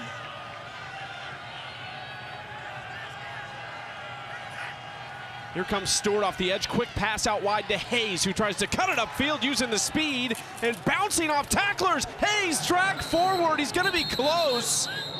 I think they're going to mark him a yard shy of the 1st down. Omari Hayes with exceptional quickness. I mean, the ability with the ball in his hands. But watch Javion Brown here, number 30, Chucky. He's the first guy. He's at that point of attack. Hayes does a good job of giving him a little bit of a wiggle leg, almost like a stanky leg kind of move. I understand the reference there, but an incredible job of just being able to navigate in traffic with the football in your hands from Omari Hayes. He was the guy who was streaking earlier, wide open down the field. Might have found something here. They tried the tush push earlier in this game and got called for a false start. Previous play where the runner is short of the line to gain is under further review. Checking the spot. All right. Casey Keeler, just wonder what's going through his mind after a tough first half. It was kind of a weird feel for Temple because you didn't necessarily feel like they played poorly, but they were down 2 scores. Yeah, a lot of inconsistencies, and then to end that game off, and we'll see where if Hayes gets the line to gain there. He's pushing forward. His individual effort there, got some help from his comrades there, including Jordan Hall. Push at the end of that. Omari Hayes, he's just 5'9", 170 pounds, so he's not a big guy out there. Being big on that play. But I think you're right for Temple. They're still very much in this game. They've just got to figure out how to play consistent football. Based on his knee, they're actually ruling on the field is upheld. It's 4th and 1. Tell you what, I actually thought maybe the ball should have come back a half yard based on where his knee was. I think I saw the same thing. A little generous with the spot there. But we saw the tush push earlier in the game. We'll see if they come back to that. This is a pretty big moment for Tulane offensively to start this 2nd half, going for it on 4th down. Retzloff 6'1", 205, not quite the Jalen Hurts build. We'll see if they try it though. Under center. They will hand it off and try to get outside with McClure, who dives ahead for a gain of about 2 yards and the 1st down. Javier Morton made the stop. That's an excellent job from the redshirt freshman running back, knowing he's going one-on-one against Morton, the safety, coming down to press him. This is one-on-one. Somebody's going to get a yard or you're not. Plant that foot in the ground and get up the field. Nice job by McClure to pick up the 1st down. Brown Stevens almost ran into his teammate when he was motioning across to get into the slot. It's Reed in motion. Retzloff looking downfield, now throwing underneath. That ball might have been tipped. It's incomplete. Looking for Johnny Pascuzzi, the Iowa transfer at tight end. And you see too there with McClure out of the backfield, running that wheel route. That's something that they may go back to offensively, is taking that running back, moving him into the flat situation and having him go up the field on a wheel route. Could be a telltale sign of something they may dial up later. McClure, 11 carries, 61 yards. He's had some of their longer rushes. 12 yards is his long today. 2nd and 10. Retzloff on the keeper dives ahead to the 23. You've been asking for that a lot, and it's been successful the couple times they've done it. It's such a positive play because it picks up 4 or 5 yards, sometimes 6 yards when they run it. And that's what you see Retzloff on film, is in these run pass options. He does a really good job of just getting up the field, using his body to fall forward. So you do that on 1st down, on 2nd down. You just set up a 3rd down and manageable situation as the Green Wave are in now. 3rd and 4. They've already ran 5 minutes off the clock here in this 3rd quarter. Still the opening drive of the 2nd half. Handoff, Gordon charges ahead toward the 20. And we have a very similar situation. This is going to bring up 4th and 1. This is one of the things we saw defensively from Temple last week against Army, where it was like death by 1,000 plays, where the team was just driving the football down the field and getting those 1st downs on 4th down. We saw Army do that a ton against Temple last week. Now Tulane trying to dial up that recipe for success. That included a 9-minute and 53-second drive to end the game. Army winning by 1 and kneeling it out inside the Temple 10-yard line. Durkin perfect tonight and almost on the season with just the 1 miss. That remains as Durkin connects again. He has been such a weapon for them all year. Now 3 for 3 tonight to make it a 16-point Tulane lead. You have to show him quite a bit of love. He has been perfect here today. Tulane, Green Wave, they're up big here.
Coming up at 7:30 Eastern on ABC and the all-new ESPN app, the final game of a triple header. Number 20 Tennessee takes on Florida in the Swamp.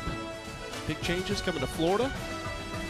Quite a bit happening down there, that's right. Is this going to be the craziest coaching carousel you can remember? As we Look at these two teams, played every year since 1990. Tennessee's lost 10 straight on the road.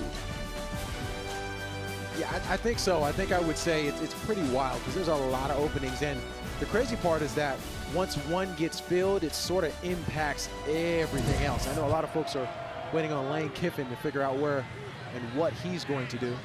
He's got a decision coming up here too, but that carousel is going to get moving once a couple of big fish fall. Evan Simon and this offense need to get moving, Darius. What did you like that they can do a little bit more of in this second half? Well, right now he's 11 of 17 for 59 yards and the touchdown pass. He's been okay. The one area where they really need some success is continuing to run the football. They just haven't done enough of it. Smith has 2 carries. Ducker has 5 carries. They just haven't tried to feature the running game. They're going to get to the point to where it might be too late to do that. And then I think you're asking Evan Simon to do something that isn't necessarily his bag by airing it out every play. Ducker up the middle. He gets 3 on first down. Remember that big play late in the first half, Colin Chase and Simon connecting on the sideline, but Chase stepping out of bounds. We've seen success when they've looked Peter Clark's way. He had the touchdown earlier. Figure out how to lean on the guys who get you there and get creative with the play calling some. Simon rolling out on second down. Bermudez makes the catch. He ends up coming backwards a little bit, so doesn't quite get as many yards as he would have when he caught the ball. It's a pretty good job from Simon, though, here. Rolling out to his right. Going to that first read on the outside. Bobbled it a little bit there. 3rd and 3. This is a big-time series for Temple. Really need to build some momentum here on offense. This is a big one.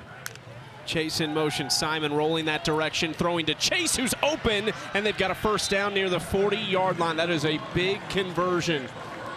Huge one. It almost feels like they made that one in desperation, but a good job by Colin Chase there, coming across in motion and then just continuing on the flat route. You see 32, Bailey Despani, the safety, did not carry Colin Chase on that route. That's why he was wide open on the outside. 1st and 10 at the 40-yard line. Ducker the back. Play action. They flip it out to Chase, who grabs it with one hand and across the 45, dips out of bounds just shy of the 50-yard line. Nice snag by Chase, but there's a flag behind the line of scrimmage. Tulane sideline saying that's coming back. Let's see what the call is. Looked like Simon got hit at the end of that play too. Officials still working this out. Our referee Charles Lamartina today.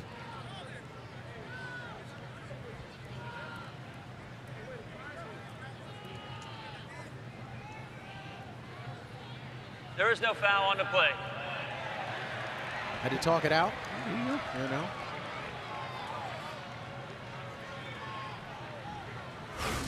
Summerall.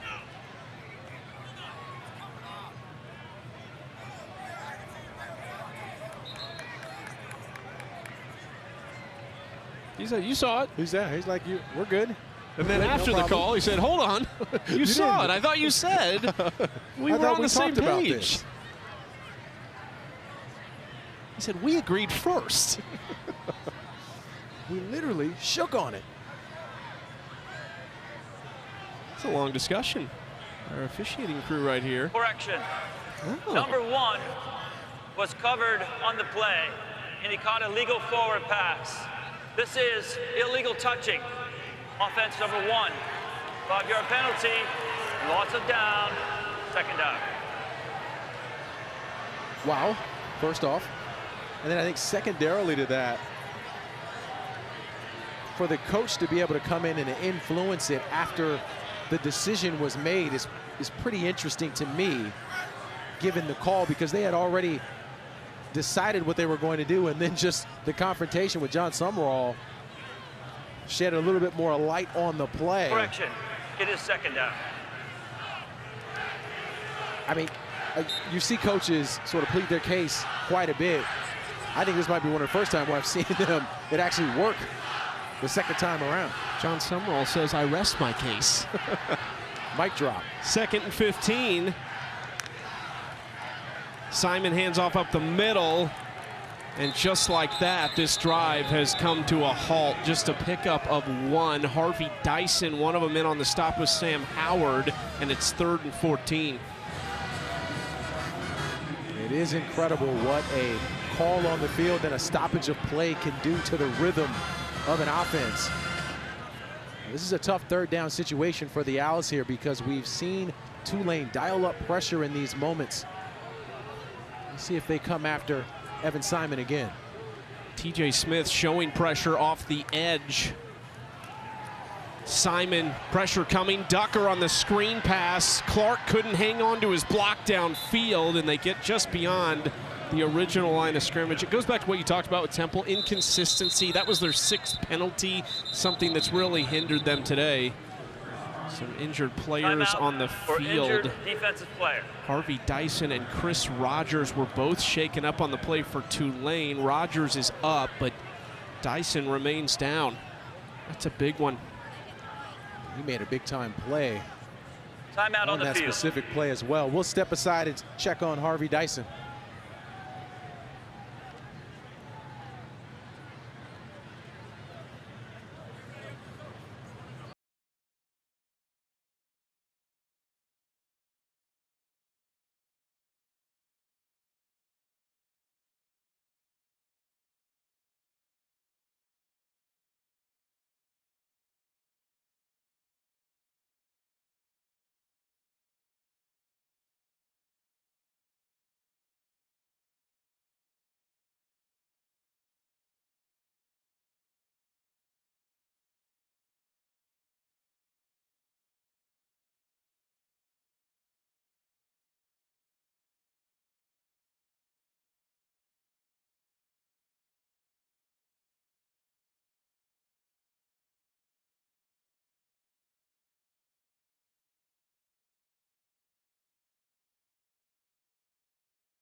For our Fansville College football update brought to you by Dr. Pepper.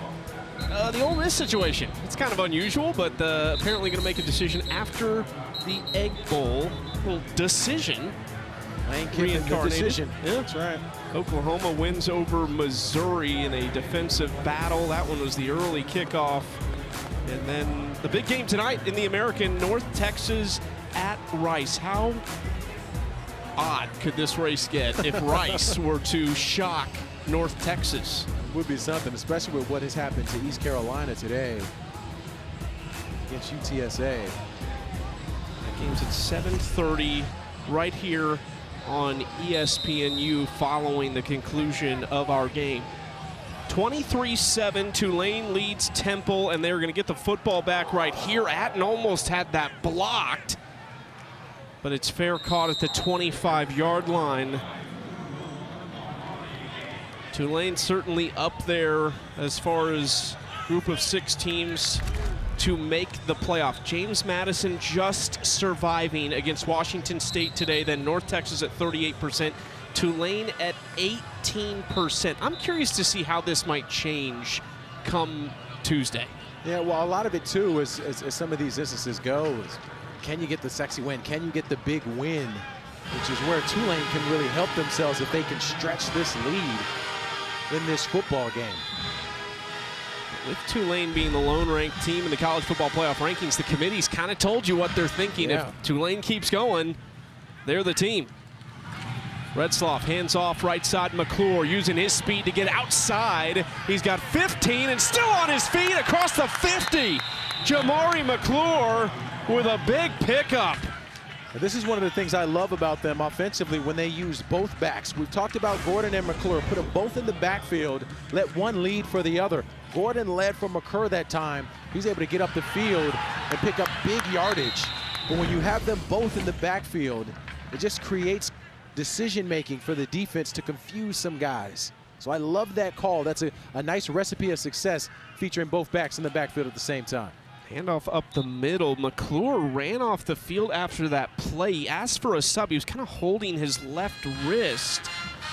And now he is on the sideline. So this is something to keep an eye on. Back-to-back weeks of his best 2 games of his career. And he's looking like he's certainly in some pain on the sideline. So hopefully we can get some information on him. But today, in the past couple of weeks, he has been the bell cow for them on offense. Zuberi Mobley is the back now. He has not carried the football yet. Retzloff going to throw underneath to Mobley. First down. Mobley still on his feet to the 30, and a late flag comes in the secondary in the direction of Pascuzzi, who was blocking Ben Osweke downfield.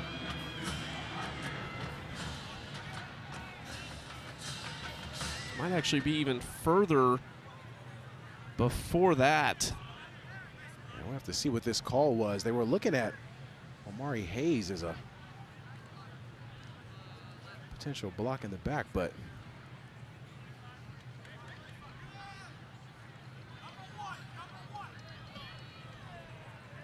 Illegal block at the back. Offense number 1. 10-yard penalty from the spot of the foul. Second down. they did get Omari Hayes there. You'll see him trying to create some space at the point of attack there with Mobley. He's taking a little. Usually, if a guy falls on his belly, they call that a block in the back. And so I think because of how he fell, just helped affirm the call on the field. Just wonder if Mobley stays outside and then the defender turns into Hayes rather than away from him, if that would have made the difference there. Instead, it's 2nd and 5. This is Sullivan throwing, the backup quarterback, who hits Pascuzzi for the first down. Brendan Sullivan, a redshirt senior from Davison, Michigan. He's a transfer from Iowa. They said he was actually winning the job halfway through camp. He does a nice job of faking this to Omari Hayes on the sweep to the backside. Nice little trick play there. We have seen Tulane implement a couple of these style of plays where they're digging deep into that playbook. Trying to try some stuff they've done in practice. So far, success on that one. 1st and 10 at the 34. Handoff Gordon. Right side is tackled after a gain of 7 by Castleberry. Tulane just kind of doing whatever they want on the ground right now. Without a doubt. And these tight ends are kind of the unsung heroes in the running game. Johnny Pacuzzi that time.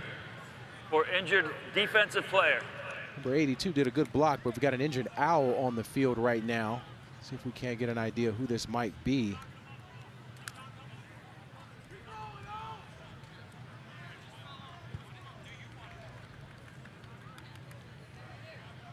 Timeout on the field. They'll step away while they tend to the injured player. Tulane by 16 here in Philly. You got any Gatorade?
Tuesday night, 7 Eastern on ESPN and the all-new ESPN app. It's the exclusive reveal of the next college football playoff top 25 rankings. Reese and the guys break it down top to bottom, both coach reactions as well as a live interview with new committee chairman Hunter Yurachek, the Arkansas AD. They'll also project the 12-team field, the Verbo College Football Playoff field right here. Tulane up top, left corner. They've got to win the conference, though. Yeah. That's key, as well as Miami, you see there, who is currently in the 11 spot against Ole Miss. They both need to win the conference. Yeah, they're definitely going to need to win out as far as the rest of their season goes, which means the next 2 weeks plus the conference championship.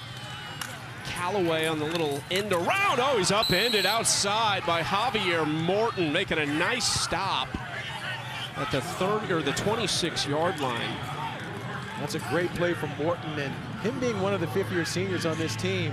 We mentioned this for Temple. It's senior night here today, and all they talked about this week was really sending the senior group out in style with a potential win to get themselves into bowl eligibility. I want to see a little bit more fire from this group because they're still in this football game. They just need to make a couple of plays. 3rd and 2. McClure pushing ahead, and I think he just got beyond the line to gain, but we'll see where the spot is. It's right at the 24-yard line where they're going to spot this ball. Had Charles Calhoun and Demerick Morris, number 45 and number 40, both in on that play. See the numbers on McClure. The last 2 weeks, he has really come on strong towards the end of the season for them. Redshirt freshman from Alabama. Had just 121 yards and a touchdown last year. Played in 5 games, kept the year by taking a red shirt. This is a guy who has a chance to be their workhorse over the next few weeks of what could be some extremely meaningful football for this program. Well, they talk a lot about, too, especially at the running back position, just having the speed and the wheels. And that's the thing that McClure gives them that the other backs don't, is that extra gear to be able to have those explosive plays. Looks like they got enough for the first down here as well. Nice little showboating there from Resloff, but that's the thing with the running back group for Tulane with Gordon and McClure, 2 young backs, but McClure is really the explosive guy. Do you see the Jamal Charles comparison in the running style, at least? I mean, I think so. I think I can see it a bit. It's just that's a lofty one. And the 25 on his jersey? I think the number, the hair, you know, like all of that stuff kind of plays into it, I think, a little bit too. But he certainly has some juice speed-wise, like Jamal Charles does. Callaway in motion. Callaway going to throw it again. Looking downfield, and oh, it's incomplete. Denzel Chavis broke on the ball. That could have been a game-changing interception on a dangerous throw from Callaway. We've seen a couple of trick plays from Tulane here, but watch Preston at the top of this route. He kind of slips as the ball is getting there. I think he was trying to stop to go back in. Might have had a hitch up there with the cleat or something on the ground. Unable to get his footing there to get back to catch that football. That was almost a tragedy for them on offense, which is really what Temple needs. They've got to figure out how to get some life. A potential turnover will really help in that regard. Barnes is the back, and Barnes gets the carry. Driven back after about 1.5 yards.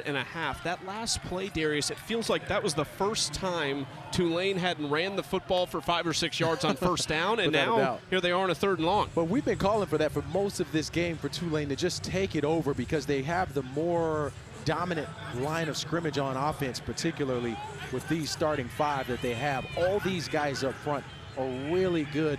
Unit 1 for them. One of the things they changed this year on this offensive line is they make sure that all these players are playing together, so they've got Unit 1 and Unit 2 to serve them well in the running game. 3rd and 9. Retzloff, pressure coming, flushed out of the pocket, using the speed and dragged down from behind.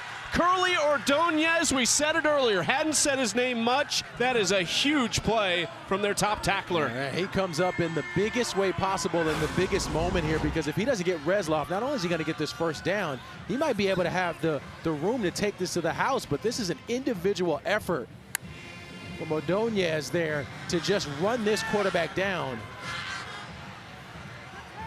That's an excellent play in the open field there with the shoestring tackle from the junior. 42-yarder for Durkin. We've seen him from both hashes. This time from the right hash, and it is good. Mr. Automatic Patrick Durkin makes this a 19-point lead for Tulane with just 53 seconds left in the third quarter. All right, maybe I take back the comment about it's the simplest job on the field as far as the kicker goes. I think you said easiest, which Said might easiest. be worse. So I'm going to roll it back a little bit. I'll say this, it's the highest pressure roll with the least amount of effort. Does that work? Okay, yeah. Or is that still bad? Yeah, I mean, it's not great. You just got one of the most automatic kickers in the country in front of us, trying to give Mr. Durkin his due. Look, he certainly deserves his flowers here today. He has been automatic, no doubt about it.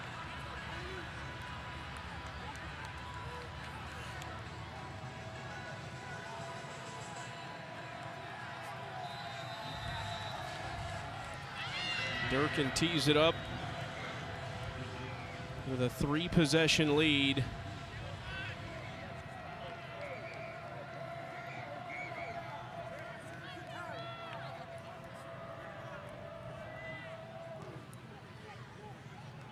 And again into the end zone for a touchback. Evan Simon and Temple with time running out on their hopes of a win on Senior Day against a fired-up Tulane Green Wave team. Well, I honestly think here, Chucky, for the Owls coming down to the close of this third quarter, now is the time to be aggressive. And what you will see some offenses do is actually get into 2-minute. Put themselves out there to try to limit the thinking that happens between plays. Let guys just react. It might be something that the Owls need to think about on offense. Going toward the sideline and completing across the 40 to Kajaya Hollowayne. It's a good start to this drive. And we saw a similar start to their last drive, but it was held up by a penalty. I think if they can stop hurting themselves, but a nice job by Hollowayne here at the top of the route. Look at the timing of that throw from Simon to Hollowayne. Right as he's breaking outside of him on that route. Excellent connection between the wide receiver and the quarterback. 1st and 10 at the 42. Simon all day to throw, airing it out down the sideline. Some hand fighting and a flag comes out. They're going to get Isaiah Wadsworth, a redshirt senior from Hampton, Georgia. Pass interference, defense number 8. 15-yard penalty, automatic first down. We're going to get him right at the tail end of this. I mean, Hollowayne had no chance on that one with Wadsworth all over him.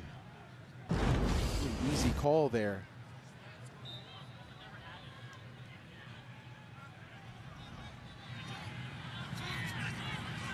Really forcing Temple's hand now at this stage, down 3 possessions to air the ball out. They've only ran it for 23 yards on the day. Simon again, 1st and 10 on the Tulane side of the 50. Using the wheels and gets to the 38. Crafty stuff from Simon in the pocket to get a positive game. And I think the way they're helping him is by coming up to the line and running the play. But watch Hunter Smith here, number 29, the back. He's going to get out on the route and make a key block there on Sam Howard just to give a little bit more space for Evan Simon to be able to pick up some more yards. It's a nice job there, but one of the ways you can help yourself with your quarterback is to make him not think by getting up to the line of scrimmage and running 2-minute. Love it. That's the end of the third quarter. Tulane, it all started with a 69-yarder to Shaz Preston. They lead by 3 scores as we get set for the fourth quarter. That's their target, the American Championship.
American on ESPN.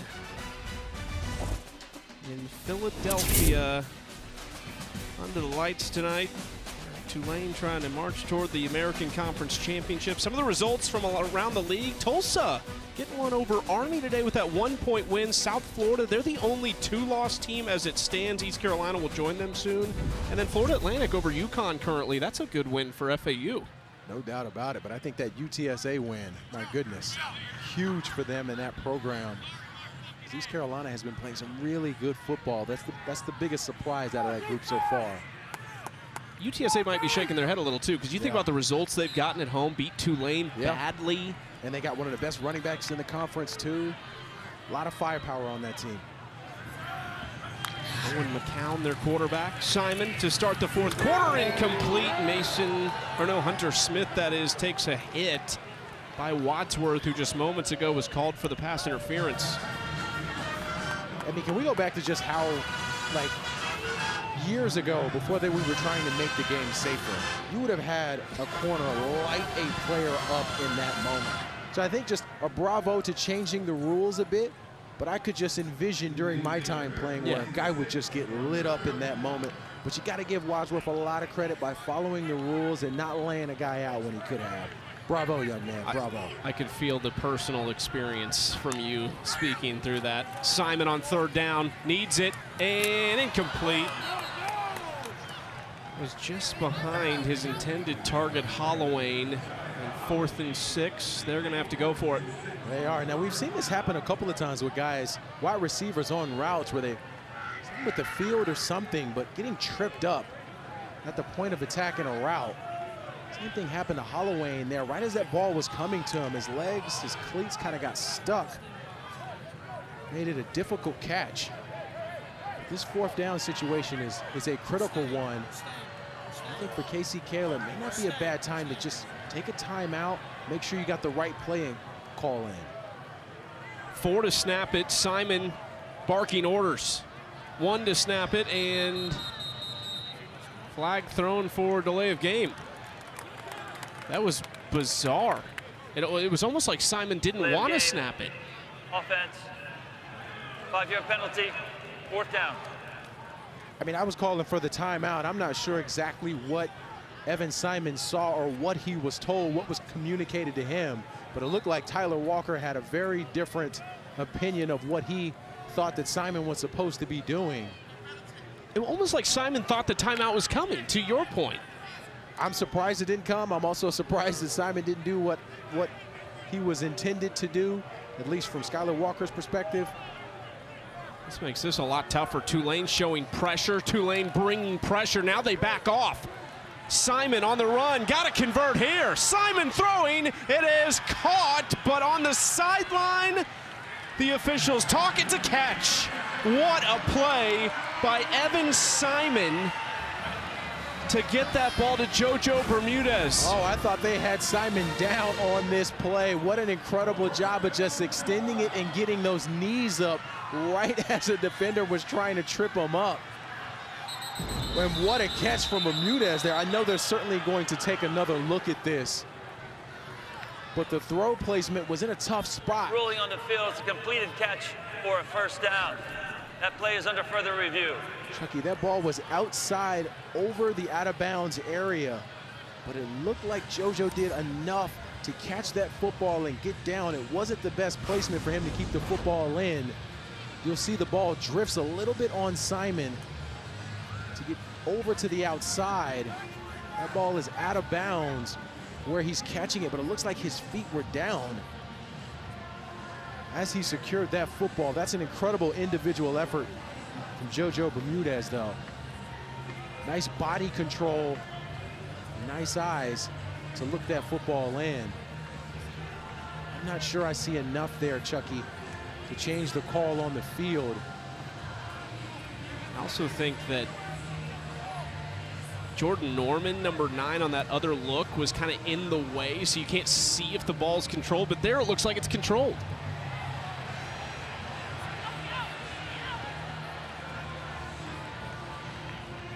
Great job by our TV crew there. And some incredible shots.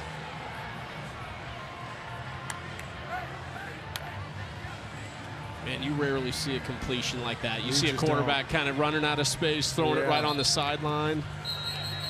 After further review, the ruling on the field is upheld. First down, Temple. Big time play. Now, we've been looking for a spark for the Owls. It feels like they may have one here if they can come down here and get some success and come away with some points. We gotta go. Hey, we gotta get the ball. First and 10 at the 30. We've been looking for Peter Clark. Right now, he's 2 catches for 25 yards. He's number 88. He'll be at the top of the screen in the slot. The big fella's a guy they feature when they need it.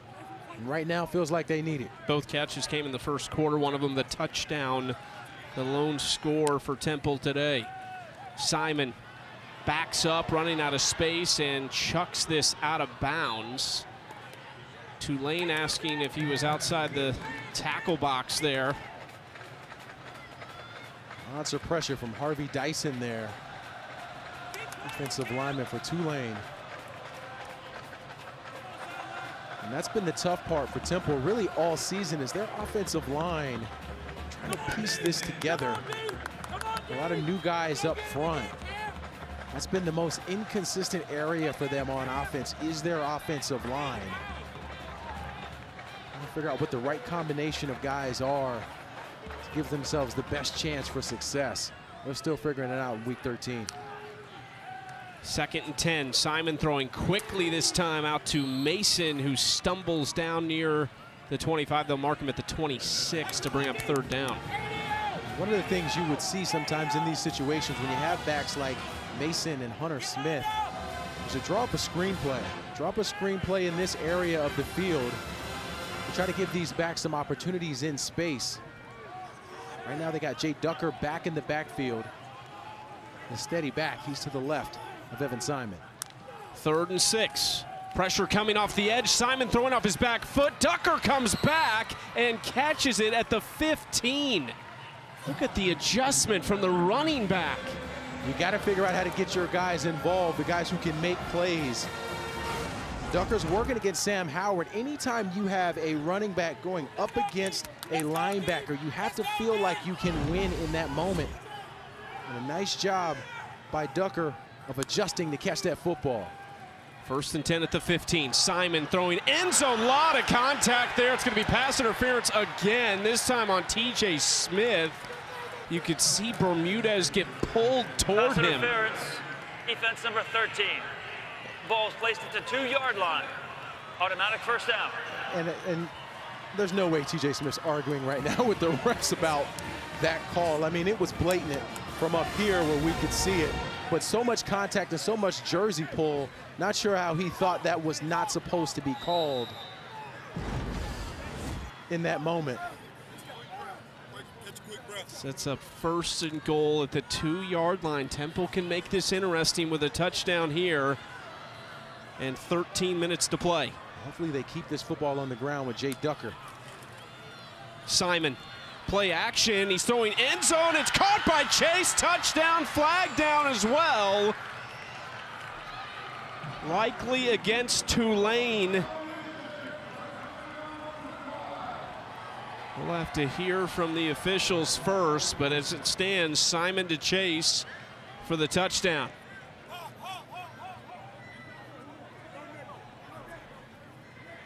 Holding. Defense number 12. That penalty is declined. Result of the play is a touchdown. Casey Ezomume on the hold. A nice job by Chase of catching this football in traffic, just getting low. And that's the thing I love about Evan Simon is he protects the football. One of the ways you protect it is by throwing it only where your wide receiver can catch it. Low ball to a guy moving across the field. Only Colin Chase can catch that, or it's an incomplete pass. Incredible placement by Evan Simon, and they've got a 2-point play they're going to try to run here. To try to make this an 11-point game. Simon looking right under pressure. He throws short. Well, there's no chance there. And it's an unsuccessful 2-point attempt. What a job by Garner there of not allowing Simon to go anywhere with the football. But the Owls showing a little bit of life here. They're down 13 points here in the fourth.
Here's our College Football Award Spotlight brought to you by Home Depot, featuring the Davey O'Brien Award. Drew Mestemaker for North Texas, 3,000 yards, 23 touchdowns as a first-year starter. Remember to tune in for the Home Depot College Football Awards show Friday, December 12th at 7 on ESPN. North Texas Rice is next, right here on ESPNU. A huge game for the Mean Green. What a season, though, for Mestemaker. Hard to believe he not started a college football game up until this season. Remarkable year. Chance here for Chavis down the sideline now. Chavis with one man to beat. He's tripped up and dropped at the 37-yard line. Denzel Chavis. Well, what a return from Chavis here. Watch Carl Harden, the kicker, number 98. He's the guy who has a chance to get him down. All this open space on the left side. The kicker whiffs. Absolutely whiffs on it. Good job of just slowing him down, but field position for Tulane. Timeout. It looks like we got... For injured to return team It's player. actually T.J. Smith Jr. on the Timeout on the return. field. The defensive back from Arlington, Texas. So Smith with the big-time return, and he is now down on the field. We'll step away.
Annual Las Vegas Grand Prix tonight under the lights on the Strip, 11 Eastern on ESPN. Lando Norris continues to lead the standings, and he'll look to get one step closer to clinching the title. Our pre-race coverage begins at 10 Eastern on ESPN, ESPN Deportes, and the all-new ESPN app. What an awesome setting for a race, by the way. No doubt. And the Bellagio, another awesome place to do it.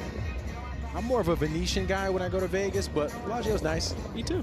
See, we like the Venetian, but listen, last time I was there, I won't get into it. They took some more money, but still, I like the place. That was T.J. Smith for Tulane with the big return. He was helped off and in the injury tent currently, but it's 1st and 10 for the Green Wave at the Temple 38-yard line. Retzloff throwing out wide. Shaz Preston had the 69-yard touchdown earlier in the game. He's got 8 yards here on 1st down. They seem to like to go at Jalen Castleberry, number 19. Whenever Castleberry's in one-on-one situations, whether it's Preston or Shackleford, they target him. Sometimes in the scouting report, you find a guy that you think you can take advantage of. And so far, so good on the outside for the wide receivers working against Jalen Castleberry. Tulane, since 2022, 27-3 in American Conference games. McClure getting outside. He's got a first down, and he's knocked down just across the 25-yard line. Hayes couldn't quite hold his block, but they moved the chains. This offensive line for Tulane continues to perform, especially on the left side. Derek Graham, number 76, just going to push up to the field and create a wall on the outside. Let's put McClure in great position to pick up the first down. So far on this offensive line, Derek Graham, the left tackle, MVP on this O-line. He's been outstanding today. Another handoff for McClure, who gets outside with that speed. Now upfield across the 15, keeps the legs churning all the way down to the 8-yard line. Another big gain for McClure. As a team, they're now over 165 yards rushing and 192 yards passing. Watch Jack Hollifer, the center, number 58. He snaps the football and then pulls around the side. You know how athletic you got to be the center at 6'4", 300 pounds to snap the football and then pull on the outside? Bravo, big guy, bravo. And a nice job protecting the football at the end of that play, too, by McClure. Who's the most athletic offensive lineman you ever played with? I think I probably would say Ryan Harris. Shout out to Ryan Harris. He was a good NFL career. Long NFL career, yeah, played a long time, won a Super Bowl. First charge time out of the half. Super Bowl in Denver with Peyton Manning, but super athletic left tackle. It's a 30-second timeout. Was really good at another guy, center John Sullivan. Played a long time in Minnesota with the Vikings. Another guy, super athletic. That's hard to do, to snap the football as a center and then to get up and move. You have to think that for Jack Hollifield, he's probably a good ballroom dancer. Just a guess. Got good feet, athleticism. Is that something you've ever done? Maybe I'm reaching, I'm just saying. Athletic move from the big fella there. Holyfield transferred from App State, spent 1 year there, second team all-conference, first 3 years of his career at Virginia Tech, but finishing things up at Tulane. They're happy to have him in New Orleans. He's the centerpiece of one of the best offensive lines in the conference. McClure is the running back. He's ran 15 times, 110 yards, and looks like he's got a grip as the main guy in this backfield. McClure again for the 16th time runs it down to the 4-yard line. And this linebacking group for Temple is just going to have to figure out how to make more plays at the point of attack. Caden Supernaut, number 18, was in the Mike Backer position, just waited a couple of steps, wasn't as aggressive as he probably should have been to try to come down and stop McClure. That's the recipe of success for stopping a running game. When you know the ball's coming, is the linebackers fitting in their gap, but fitting in their gaps aggressively at the point of attack. 2nd and goal. Play action, Retzloff basically hands this to Justin Reed for the touchdown to make it 32-13 as Tulane is cruising toward win number 9 of the season. This is an incredible call from offensive coordinator Joe Craddock. They got the backers running down, being aggressive in the running game. Retzloff pulls it after the play fake to get it to Reed. Foul for offensive pass interference on number 11. The ball was caught behind the line of scrimmage. But you saw Ordunez and Supernaut, 33 and 18, at the line of scrimmage, trying to slow down the run. They hit him with the okey-doke. Tulane will go for 2 to try and make this a 15-point lead. Or I'm sorry, trying to get to 34 and make this a 21-point lead.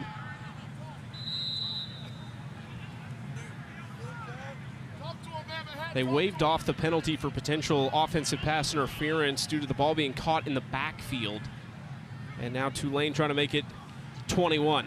Retzloff throwing outside, and they do. Anthony Brown-Stevens connecting on the 2-point conversion. Incredible job from Brown-Stevens there, working against Ben Osweke, number 24 for the Owls. It's an incredible route at the top of it. Well, Tulane, they are in prime position to continue to lead in the American Conference. More football in a minute.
Tulane well on their way to extending their dominance that dates back to 2022. Their conference record, second best to Georgia.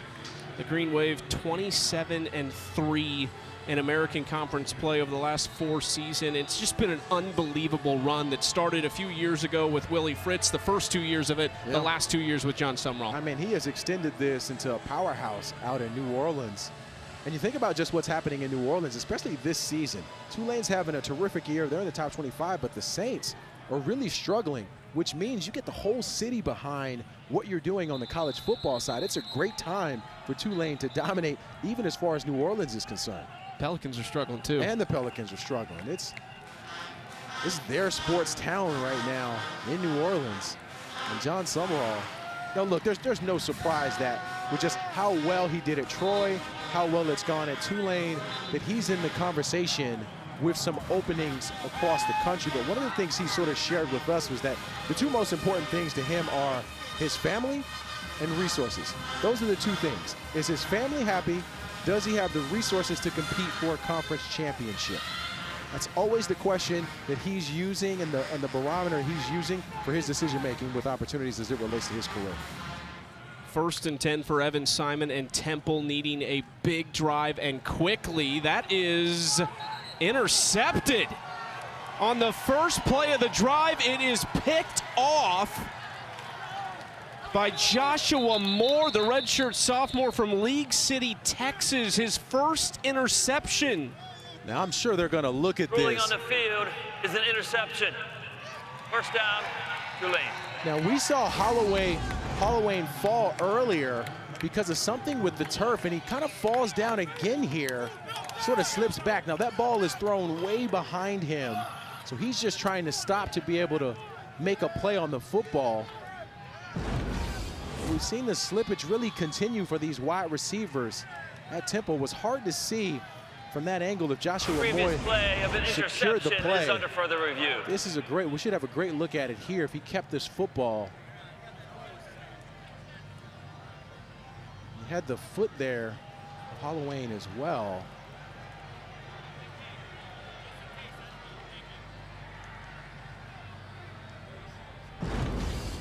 I always like to look at the guys around him and see if they really think it in. And you saw Chris Rogers there. He was a little suspect on whether or not his teammate caught the football.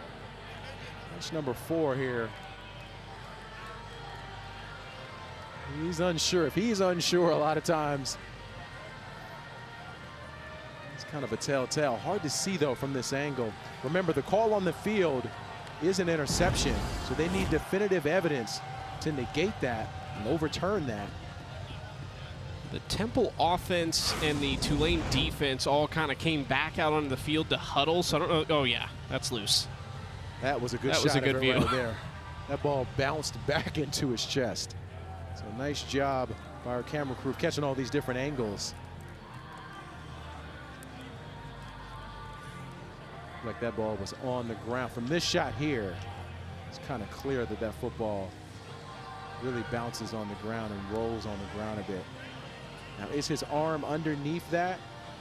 Hard to see.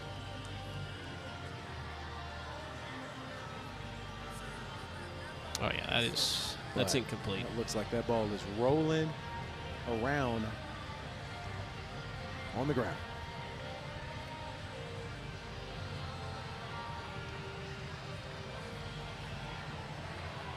Still no word from our officiating crew.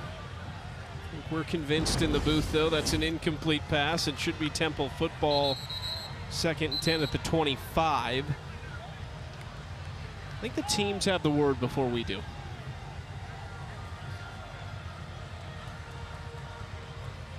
The referee's still down at the monitor at the opposing 18-yard line. Let's see what the call is. After further review, it is an incomplete pass. It'll be 2nd down.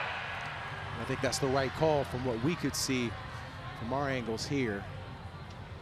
But Evan Simon has got to be able to get this football down the field. That's one of the first times that we've seen him throw behind a wide receiver. He's usually pretty accurate with his throws in traffic. But they're going to need to drive down the field. Now, their last series where they scored the touchdown, what we saw worked was them getting in a 2-minute field. rushing to the line and allowing Simon to command things. Four-man rush for Tulane. Simon with the pocket collapsing is drugged to the ground by Jordan Norman. Good job by Norman there coming off that defensive end position, but Travion McAlpine, 95, was also in on the backfield.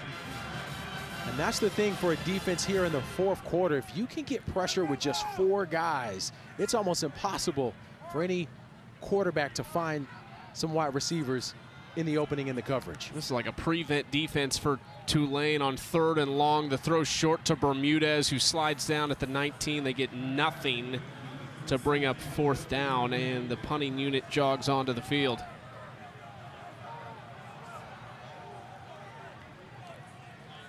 And that is a helpless man right there, Tyler Walker, a helpless feeling that he is certainly feeling right now. Certainly some frustration out of the offensive coordinator there, just looking to try to create some space for his football team. The one thing that's really surprised me here, Chucky,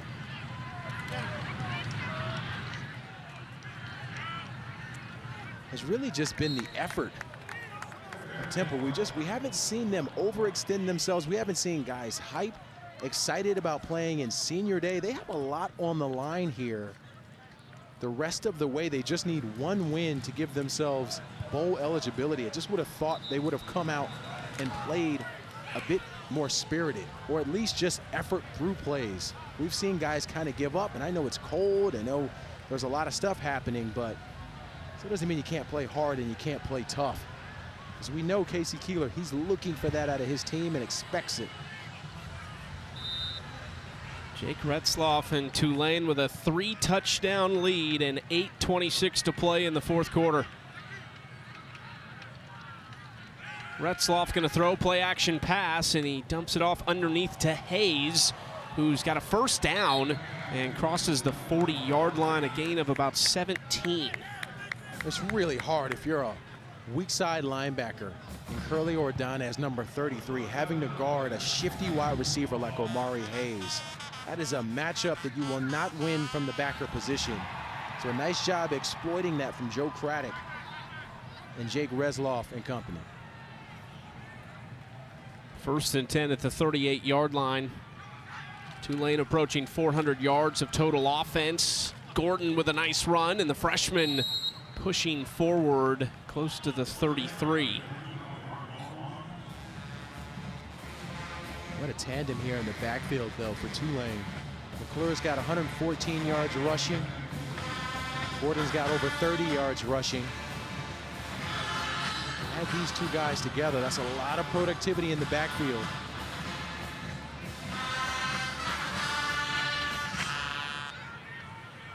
Second and 5.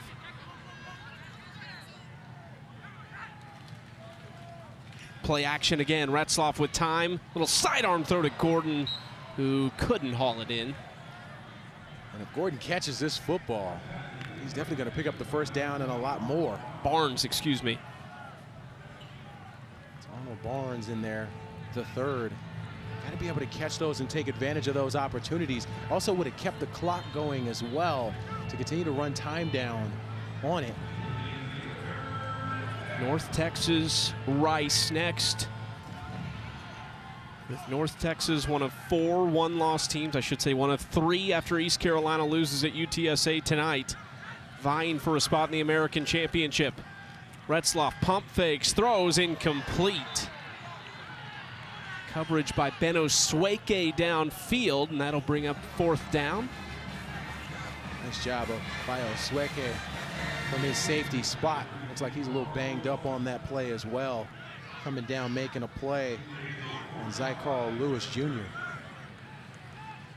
This is going to be a 52-yard attempt for Patrick Durkin. It would be a new career long for him. Has already hit 4 times tonight.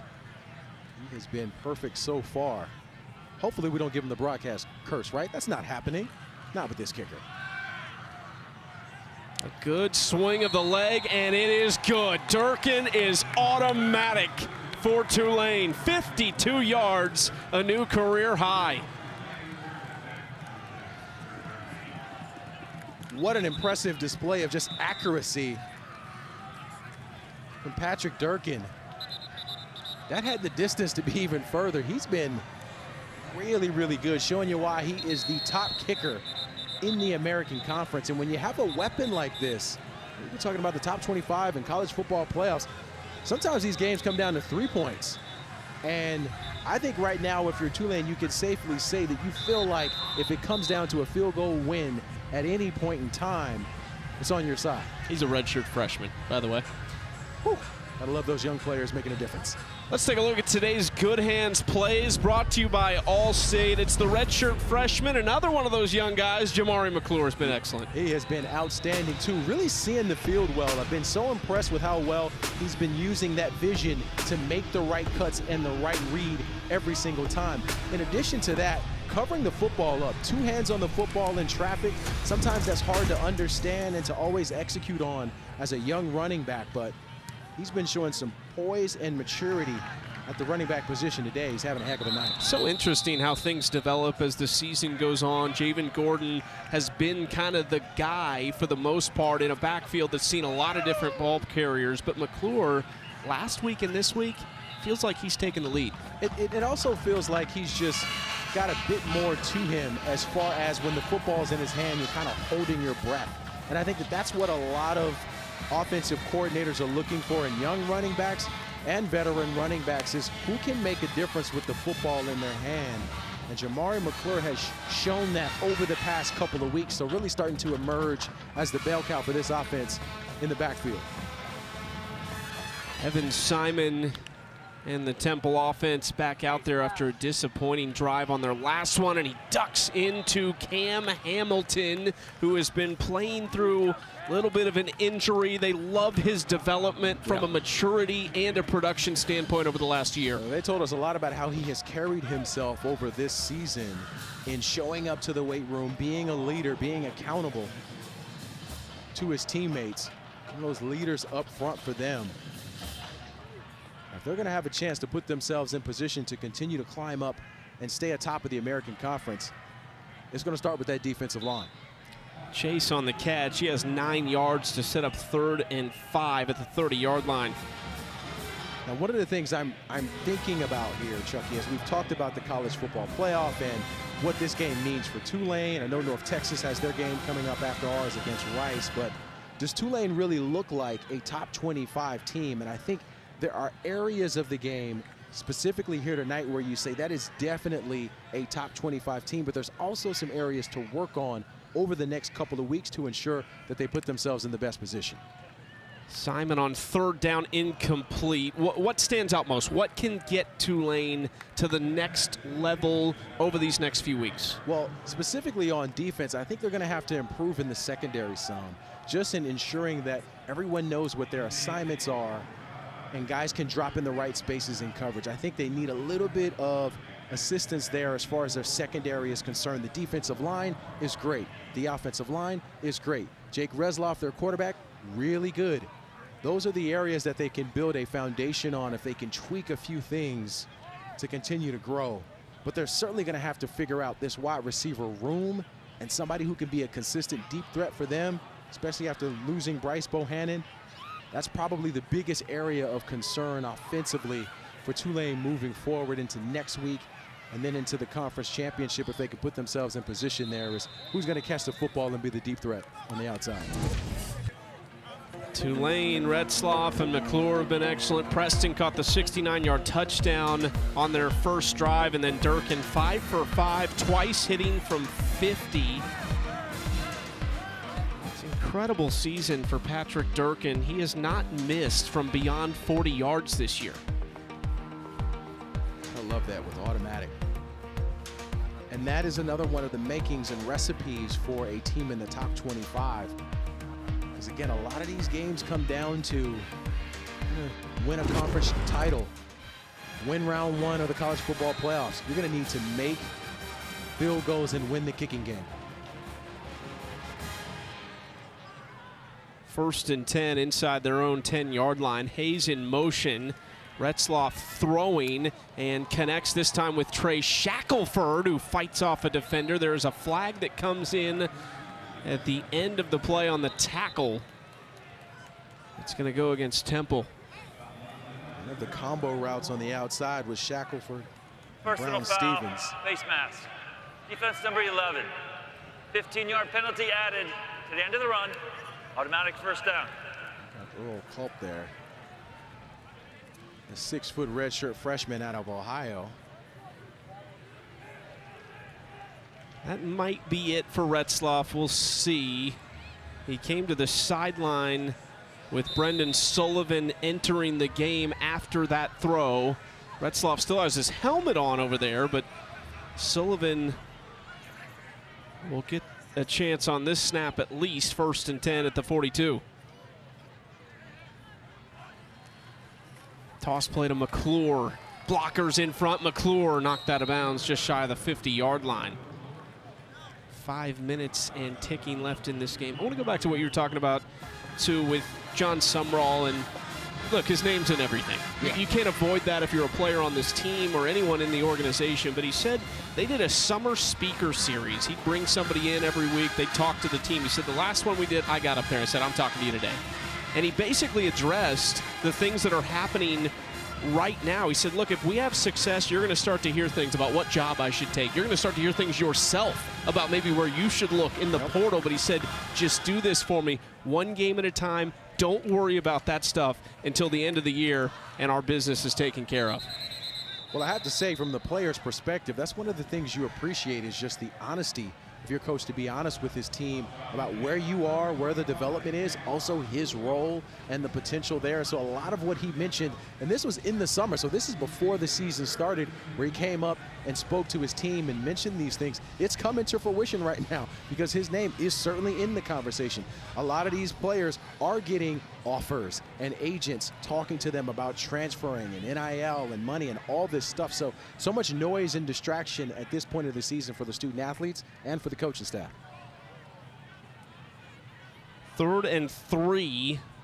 McClure and Gordon in the backfield. They give to Gordon, who spun around for a loss. Alan Hay, haven't said his name much tonight. One of those single digits that is such a special tradition here at Temple. Goes back to 2009. Their former head coach Al Golden started that. It says that those players embody what it means to be Temple tough on and off the field. Alan Hay, a guy who's overcome serious injury and has become a great contributor and leader of this team. One of the things Casey Keller told us about Alan Hay is that he embodies what they want at this organization, what they want at this university in terms of being a leader and being a great teammate. He's the textbook example of that. Colin Chase, another single digit, deep to return this punt. It takes a Temple bounce and rolls on its side all the way down to the 6-yard line. And 2:45 left. I think I'm shocked by this result as far as what we've seen from Temple. I think the expectation was that this was going to be a close game. Well, I mean, when you look at last week against Army, that was a game where they didn't have a whole lot of possessions on offense, but they kept it close. And that's been the story for them all season, is that they've been able to figure out ways to keep it close. I think if you're being realistic about Temple and you look at the past couple of years, they have not had a lot of success. So expecting them to come in and to play extremely well week in and week out, I don't think that's realistic. But I think they can come and compete, which is why, for me, I think the score is one thing. I just haven't seen the effort and the contributions that everyone's been trying to lay it on the line that I was expecting to see out of the Owls players. At the end of the day, this will be considered a successful season for Temple, a step in the right direction as Giovanni McCoy is in. That is incomplete. Batted down by L.J. Green in the Tulane secondary. But Casey Keeler hasn't been shy about saying, I want a bowl game. That's what would really be the step. It's really the mark of success for any team, any college football team is becoming bowl eligible. You want to play postseason, and it just means a lot. And when I look around this Temple team, there's so many seniors on both sides of the football who have been sticking around and contributing and hoping for an opportunity. So they still got that in front of them with another week in the season. I expected them to play a little bit harder here today. McCoy, nice long throw to the sticks on the sideline. That is completed out wide to Ramir Hardy. That's his first catch of his career. A true freshman, Philadelphia native, and what a moment for him. Well, I might get Derek Personal Shepard foul, here, 94. roughing the passer, defense number 94. 15-yard penalty, automatic first down.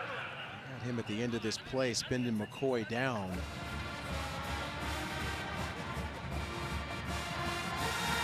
And that's the making of a true coach there. To grab your football player and to have a moment with him, to educate, to learn, to teach, to mentor. Love seeing that. And not a light you up embarrassment moment. Correct. It's, just, yeah. you know, he could have gone in the opposite direction, which regardless of what side you sit on, it could be merited for some folks. But I just like to see you take advantage of an opportunity to help a guy learn. It's a good throw by Giovanni McCoy, replacing Evan Simon at quarterback on this last drive. 1st and 10 now. McCoy showing off the athleticism and trips up for a gain of 2. Now look, you know, in my time, in my career, I have seen coaches really get emotional on one guy, on a group, when folks and things aren't going the way that they are. So it's easy to lean into that as a football coach and to see that. So I think it's harder to have the reverse, but we just saw John Sumlaw. So bravo. Speaking from personal experience? Timeout on the field. Maybe a little bit. 2-minute timeout, Tulane up 24. Still licking my wounds, man.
Kick off your Week 12 NFL Sunday at 10 a.m. Eastern with the Countdown crew on ESPN and the all-new ESPN app. They'll have all the early breaking stories, injury updates, and previews of each game right up to kickoff.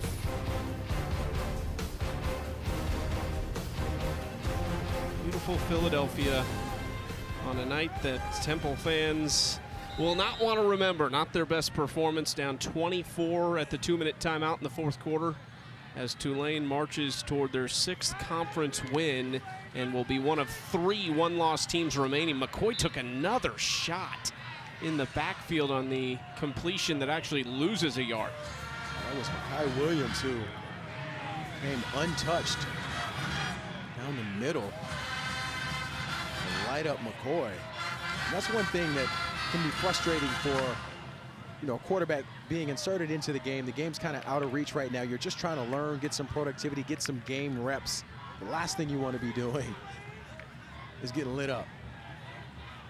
3rd and 9 now for McCoy, the redshirt senior from Baldwin Hills, California. Hitting Ryder Cush, true freshman tight end from White Rock, British Columbia. There's only one tight end on their depth chart that is from the United States. I don't know how Jake Wood snuck in there. What is Jake doing? He's the odd guy out, being from Santa Rosa, California.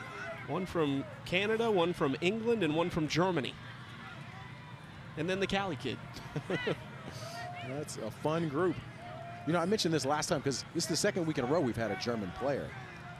Listen to this. 1, 2, 4, 5, 6, 7, 8, 9, 10. You just counted in German. Okay. I'm just saying, man. I'm here all week, guys. You could have said anything and told me that's what it was, and I would have believed you. Incomplete on the 4th down try, and Tulane is going to be able to sit on this football and improve to 9-2. We said it off the top, Darius. The one thing we know about all the situations that were in play coming into this week in the American, we were told if Tulane wins out and they remain the top-ranked team in the college football playoff in this conference, they will host the American Championship. They are one step closer to that. And it's just a testament to John Summerall and his staff with coming out with a really good game plan. I think tonight, though, they got a couple of questions answered. One of the questions coming into tonight, who's going to be our bell cow at running back? I think that has been solidified. And Jamari McClure. McClure's going to be the guy moving forward. They got that piece. We know the offensive line is terrific. If they can just figure out who's going to be the deep threat at the wide receiver position for them, they have the makings. And you add in the ability to make field goals and to put themselves in position in the kicking game, they're going to have the ability to really compete and possibly win a conference championship. That's going to do it. Tulane 37-13 over Temple. All that stands between the Green Wave and a very good chance to host the American Championship is a home game next week against the last place team in the conference, Charlotte. Well, you like the odds there, but I think one of the things we know about John Summerall, even when he was asked about his team, he mentioned how average they've been playing.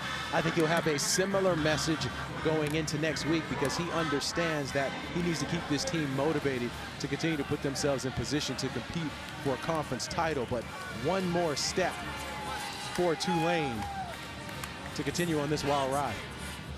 An incredible run they've been on over the last 4 years. Entering this season, it was their best 3-year stretch since the Great Depression, and they have built on that even further with a 9-2 record. We will step away. We'll come back and see if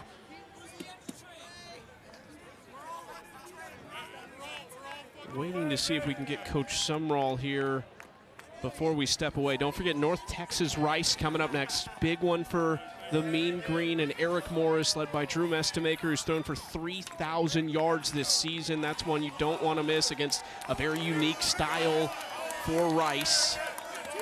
Yeah, a lot of credit to Scott Abel, the head coach of Rice. Spent all that time at Davidson. He has turned that program around in Texas. Senior day, not how Casey Keeler had envisioned it. They will have one more chance to become bowl eligible against North Texas in Denton. Have to imagine that's going to be a great atmosphere.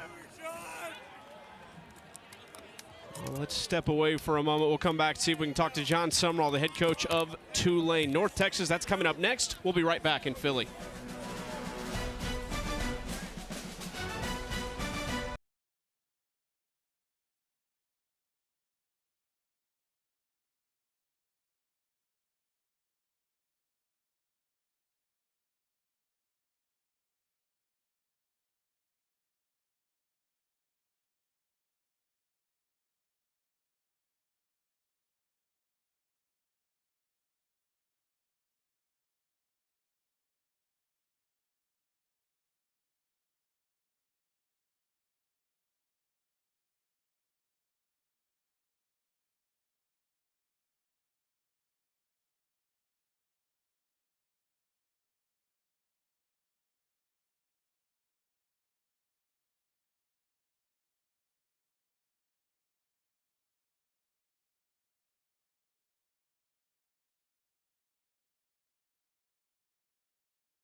Tulane wins at 37-13 here in Philadelphia. They outgained Temple 406 to 167 in the total yards department. The American scoreboard looks like this. Tulsa gets a nice win over Army, a team that beat Temple a couple weeks ago. South Florida with a dominating win over UAB. The Bulls were, of course, the favorite after the first 4 weeks in this conference to kind of run away from it. The biggest surprise, UTSA 58-24 over East Carolina, a team that came in as one of the four with one loss. And I think the message about East Carolina really was that this team is much better than folks thought they were. So for UTSA to perform the way they did, just kudos to them on a massive win here today. As we look at the top 6 here in the American, three teams with one loss, a couple teams with 2 losses, and then Memphis still trying to fight themselves back into this. They will need some assistance to get back up there. A lot of scenarios still in play in the American Conference. Tulane in a fantastic position. For Stas Hall, Anthony Giassi, Darius Walker, I'm Chucky Kemp. Thanks for joining us, everybody. So long from Philadelphia.